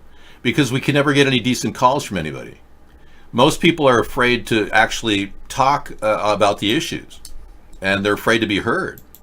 You got to understand, our entire society has become we're cocooning. Yeah, our entire human race is ailing, physically, emotionally, psychosocially, in so many ways that you people are afraid to talk to me. I know, and I don't blame you. I'm pretty intimidating. Just because I seem like a robot doesn't make me a robot. Do you see what I'm saying? But no, the reality is, if we had a daily talk show, it would have been great. But all that was terminated when people realized they were afraid to talk to me. I am not a robot. I am digital audio video entity, Dave. I could even be CGI, based on that presumption. I'm really a real person, though. I'm here to talk to anybody about any issue. I'd make a great talk show host. Unfortunately, my talk radio show at 200 episodes received only a couple calls from the Boogeyman. And you can hear our archives of me talking to the Boogeyman. Probably 30 or 40 shows were completely littered with this guy who kept saying, okay. Okay. I mean, we heard this over, and he was literally the only person who would call me, the Boogeyman. I don't read IM's Cranky Beans because I had to interrupt this entire IM system due to the fact that Mark is using CoinHive at his main channel. I can't run our show without having my processors robbed of their ability to function. CoinHive operates 95% of our CPU strength. So in order to broadcast on 4 networks simultaneously, we need to have those things fully operational. Okay, we got some things coming at us. USAF and AI, on-off aerosol chemical spraying for climate engineering programs. We're starting to see AI and the land network systems up there in the air above us, and people are freaking out, like Mike Decker.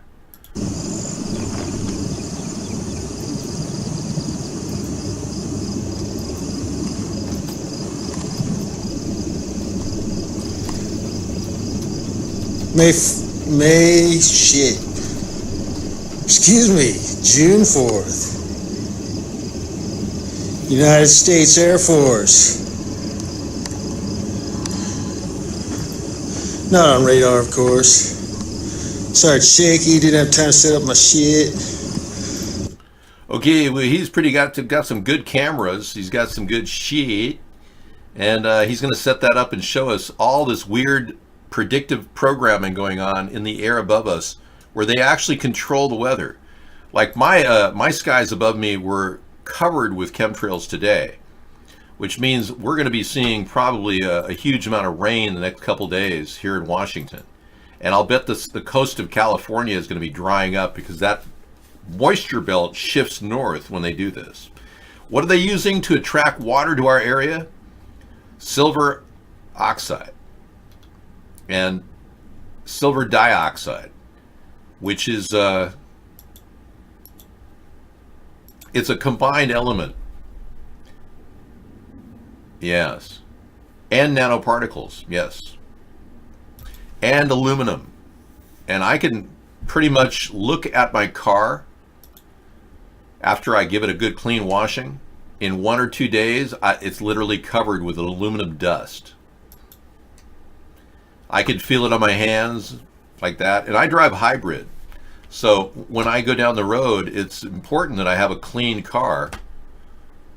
I care. To get better gas mileage. So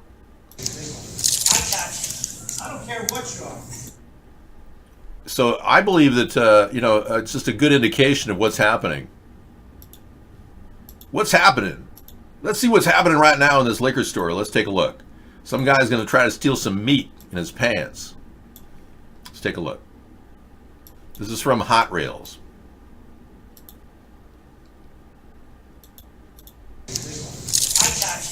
I don't care what you are. This is the third or fourth time you've done this to me. Should be going to jail. I don't care. I'm sorry, man. I got kids to feed too. Give me that crap down. No, wait. God, the boy will work. Oh, I'm sorry. I'm sorry. You did this the other day too. You ain't sorry.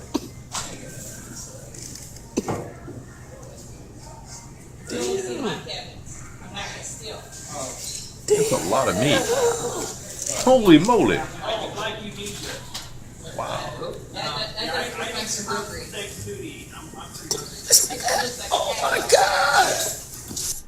Man, he had a lot of meat in there. What was his name, Nicky? His name, Nicky.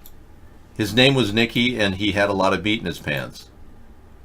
Well, I certainly hope that Nicky gets his meat disinfected. They're going to have to wipe those, Nicky. They're going to have to wipe those pants down. I mean, the plastic bag down. Yeah. I would not doubt it's going to be... Oh, no. They would definitely clean it. Yeah. Do you have other pictures of meat? Oh, please. We're not going to have some women doing sex acts here. No. You're getting a little too kinky for me. For my taste.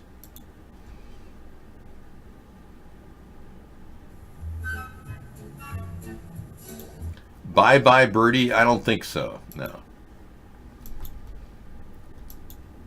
Don't be silly. That's going on the clearance shelf. That's the past due meat section. Previously warmed by somebody's crotch.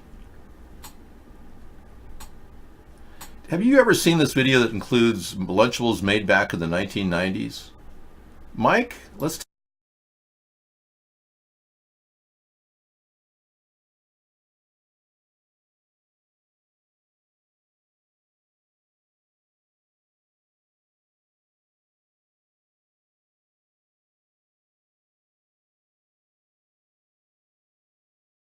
I'm sorry, Mike, that does not qualify as an acceptable video to play here, in that we're not inner city people seeking to promote hatred toward and violence toward others.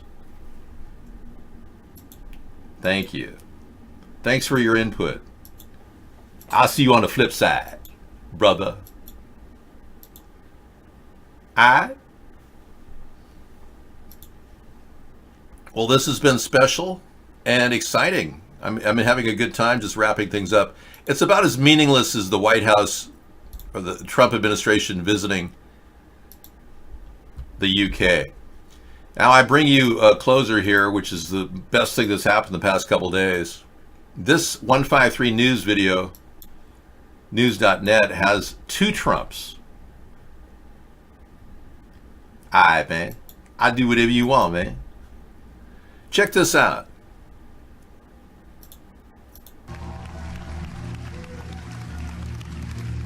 This guy appeared in Virginia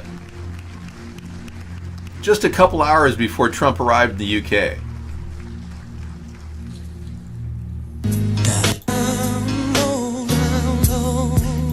So Trump attends a church service in Virginia right before an event happens in the UK. It just doesn't make sense. So we're thinking possible body double. It does look like Trump. What, are you blind? He gets the red eye to Westminster. He was in London hours later. And how does he happen to have this? Yeah. I think they look alike, man. I do. All white people do look alike, as you know. But that man looks like President Trump, man. That's what I'm saying. Totally like him, man. I think they definitely have a body double. Oh, I'm sorry. I definitely think there's a body double there. Yeah. Trump admits he dyes his hair. Wow. I admit to using a natural plant-derived colorant. Thank you.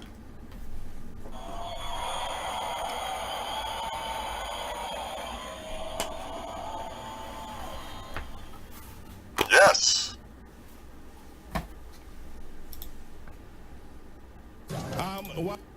Kim Jong-un, Donald Trump impersonators delight tourists ahead of Singapore summit. This was a big day in history. The Singapore summit that amounted to nothing, which led to the Hanoi summit, which amounted to the death of 4 top advisors to Kim Jong-un. Well, the Singaporean immigration decided to give me a welcome by giving me an interrogation for 2 hours, so that wasn't fun. And but I'm here now, so.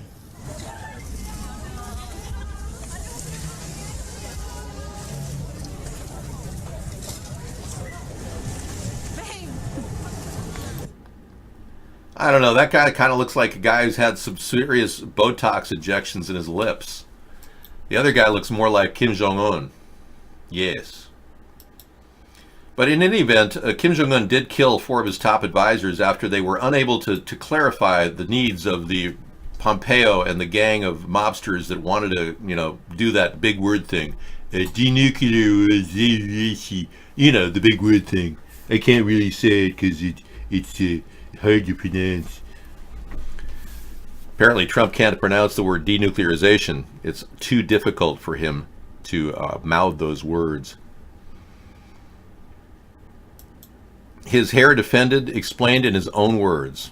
See, there you go. Donald Trump's hair is the news of the day when UK is the thing propping up the stock market. Wow, this is big visit. You go to the City of London and they'll reward you with a big day on Wall Street. I think it's worthy of just a trip to see the Queen, just to get the stock market to get pumped up. Donald Trump has been stealing headlines. Okay. His particular cut, his hair explained, everything.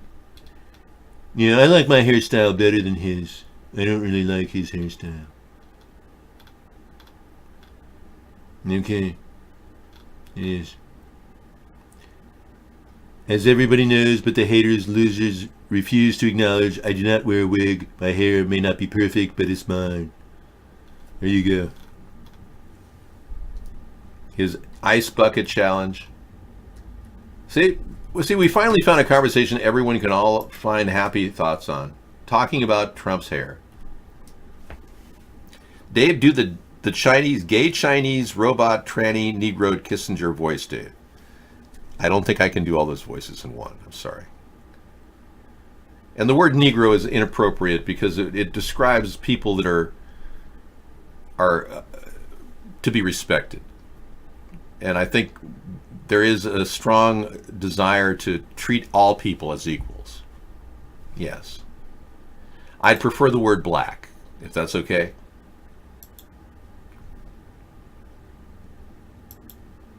No, man, I'm not going to do the ice bucket challenge. No way. No. I don't even want anybody near me. What kind of person do you think I am? Really?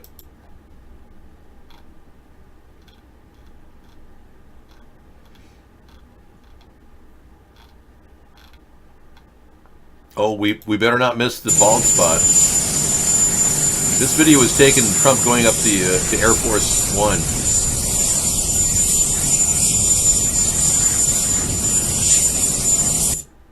Yeah, it has a big, huge gape in the back. It's like they taped it on his backside. I'm not sure what that is. He's pulling a gaper in the back of his area of his hair. Wow, this has been fantastic. I'm so grateful for the good time we've had. Of course it is. Don't call me an idiot. Please, Pistet, you have just caused yourself to be muted.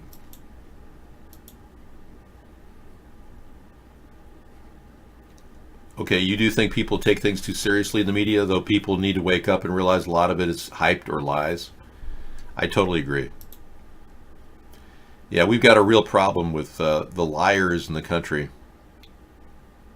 And they've taken a major place in American politics. So you've got the social justice Democrats trying to take over the Democratic Party, making it more communistic. And you've got the right-wing ideologues like Steve Bannon, who are pushing an agenda which is really steering the Republicans toward weirdness. Yeah. He's deep with Saudi Arabia, too, and I think that he would probably approve of the Jared Kushner, Donald Trump sale of nuclear weapons that may have just gone down. Trump just sent a bunch of weapons off to Saudi Arabia. We're moving closer and closer to World War III, all because of Trump's seemingly visionless idea of simply backing Israel at all levels. There's no way we can find any discourse that could calm the situation down when a person takes a complete embrace side with Jerusalem and Israel. By taking a stand in this area, we're unable to articulate any sense of peace or diplomacy. We've ruined our chances of peace in the Middle East with Donald Trump. It's unfortunate. Okay, chemtrails floating in, blue from radar, 24 minutes, never lose truth. Thank you for that, Scissor Fight. We've got that video tonight in our lineup. Okay, good. And Ricky in court.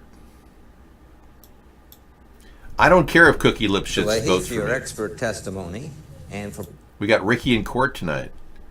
He's been speaking out on issues. Good. All right, well, this is exciting. We got some good stuff, good links from Scissor Fight tonight and others. Okay. Ricky goes to providing court. this very illuminating tape. Your Honor. Me, I think it's a fucking mistrial. This man can't represent anyone. Your Honor. He's a complete and total idiot. Now, although I am opposed to that kind of language in my courtroom, I'm going to allow it. Okay, that'll be good. Ricky in court. Let the good times roll. As unfortunately, Providing this very... So luckily we have a pretty mild day in the news. Wasn't too big. We need like a rest. I think the break with Trump and Ivanka and all his children trying to become royalty was fun, and it's a nice distraction, you know. But we all know that they're working for the deep state. Oh, they're the bizarre Cheer laundry commercial designed to take advantage of Star Trek. Okay. You're traveling through another dimension. A dimension of both Cheers and Tide. Your choice. Do you enter the world of clean garments or suds? That's your choice. We'll see what that is. You got to water the plants. Okay, you do that, Anita. Sleep well. I don't have a Trump comb over. This is my real hair. This has never been a comb over, man. I have a woman in the other room I'm going to spend some time with tonight. So that's nice. Yeah. I know a lot of you would love to have a woman in the other room. I can't believe I give you so much of my time every night. Listen to this. Monty Python's The Meaning of Life, 2 minutes and 43 seconds. Okay. That's not the barfing scene, is it? Oh, that's the life according to Brian. Okay. All right. So you will definitely be experiencing a new show tomorrow, because today is kind of lackluster. There's nothing really to talk about. They brought up the Parkland shooting today like it was a real event. And they're now charging the deputy that was there, Scott Peterson. They're charging him with 11 charged felony counts for not responding in time. It's like they've got nothing to work with, so they're going to revive the Parkland shooting to make us fear terrorism and guns without showing any proof, and now going after this poor deputy that was probably there just doing the crisis event. It's like, I'm here, where do you want me to park my body, sir? Oh. Not the same Scott Peterson as in the no. Different Scott Peterson with one T, not two. And he didn't kill his wife. He just sat there and didn't do anything during the Parkland shooting. Now they're charging him with crimes. It's ridiculous. They should go after Scott Israel, the former sheriff in charge of that place. That's the guy that needs to be charged with crime. The summer is coming. She has a leather two-piece she's going to be wearing this summer. Sure. I think she has to repair the dress. She has 2 pairs of leather pants, a leather jacket, and a leather skirt, and a leather vest. Valued at $2,000 retail, we bought for under $40. That's amazing. I told Sarah, this is phenomenal. We got the best deals on leather clothes I've ever seen in my life. I spotted these 2 pairs of leather pants worth over $200 a piece at the thrift store for $5 each. I said, try these on, and she tried them on, and they fit her perfectly. It's amazing. So we'll do it sometime this summer. All right. Wow. Another big day. I'm not into leather, no. Sarah likes it, though. She's always wanted to have like a leather vest and some leather pants, so we got her that. It didn't cost an arm and a leg either. Okay, yeah, I know. This is the end. This is the end. My only friend, the end. We'll see you guys later. Mr. Right on the outro. Take care. Get some sleep. You're my Mr. Right, my Mr. Right, too good to be true. You spin my world around, 'cause you're the peace I find. If you sweep me off my feet, my heart stops to beat, 'cause you make me melt away. My Mr. Right, too good. You spin my world around, 'cause you're the peace I find. If you sweep me off my feet, my heart stops to beat, 'cause you make me melt away.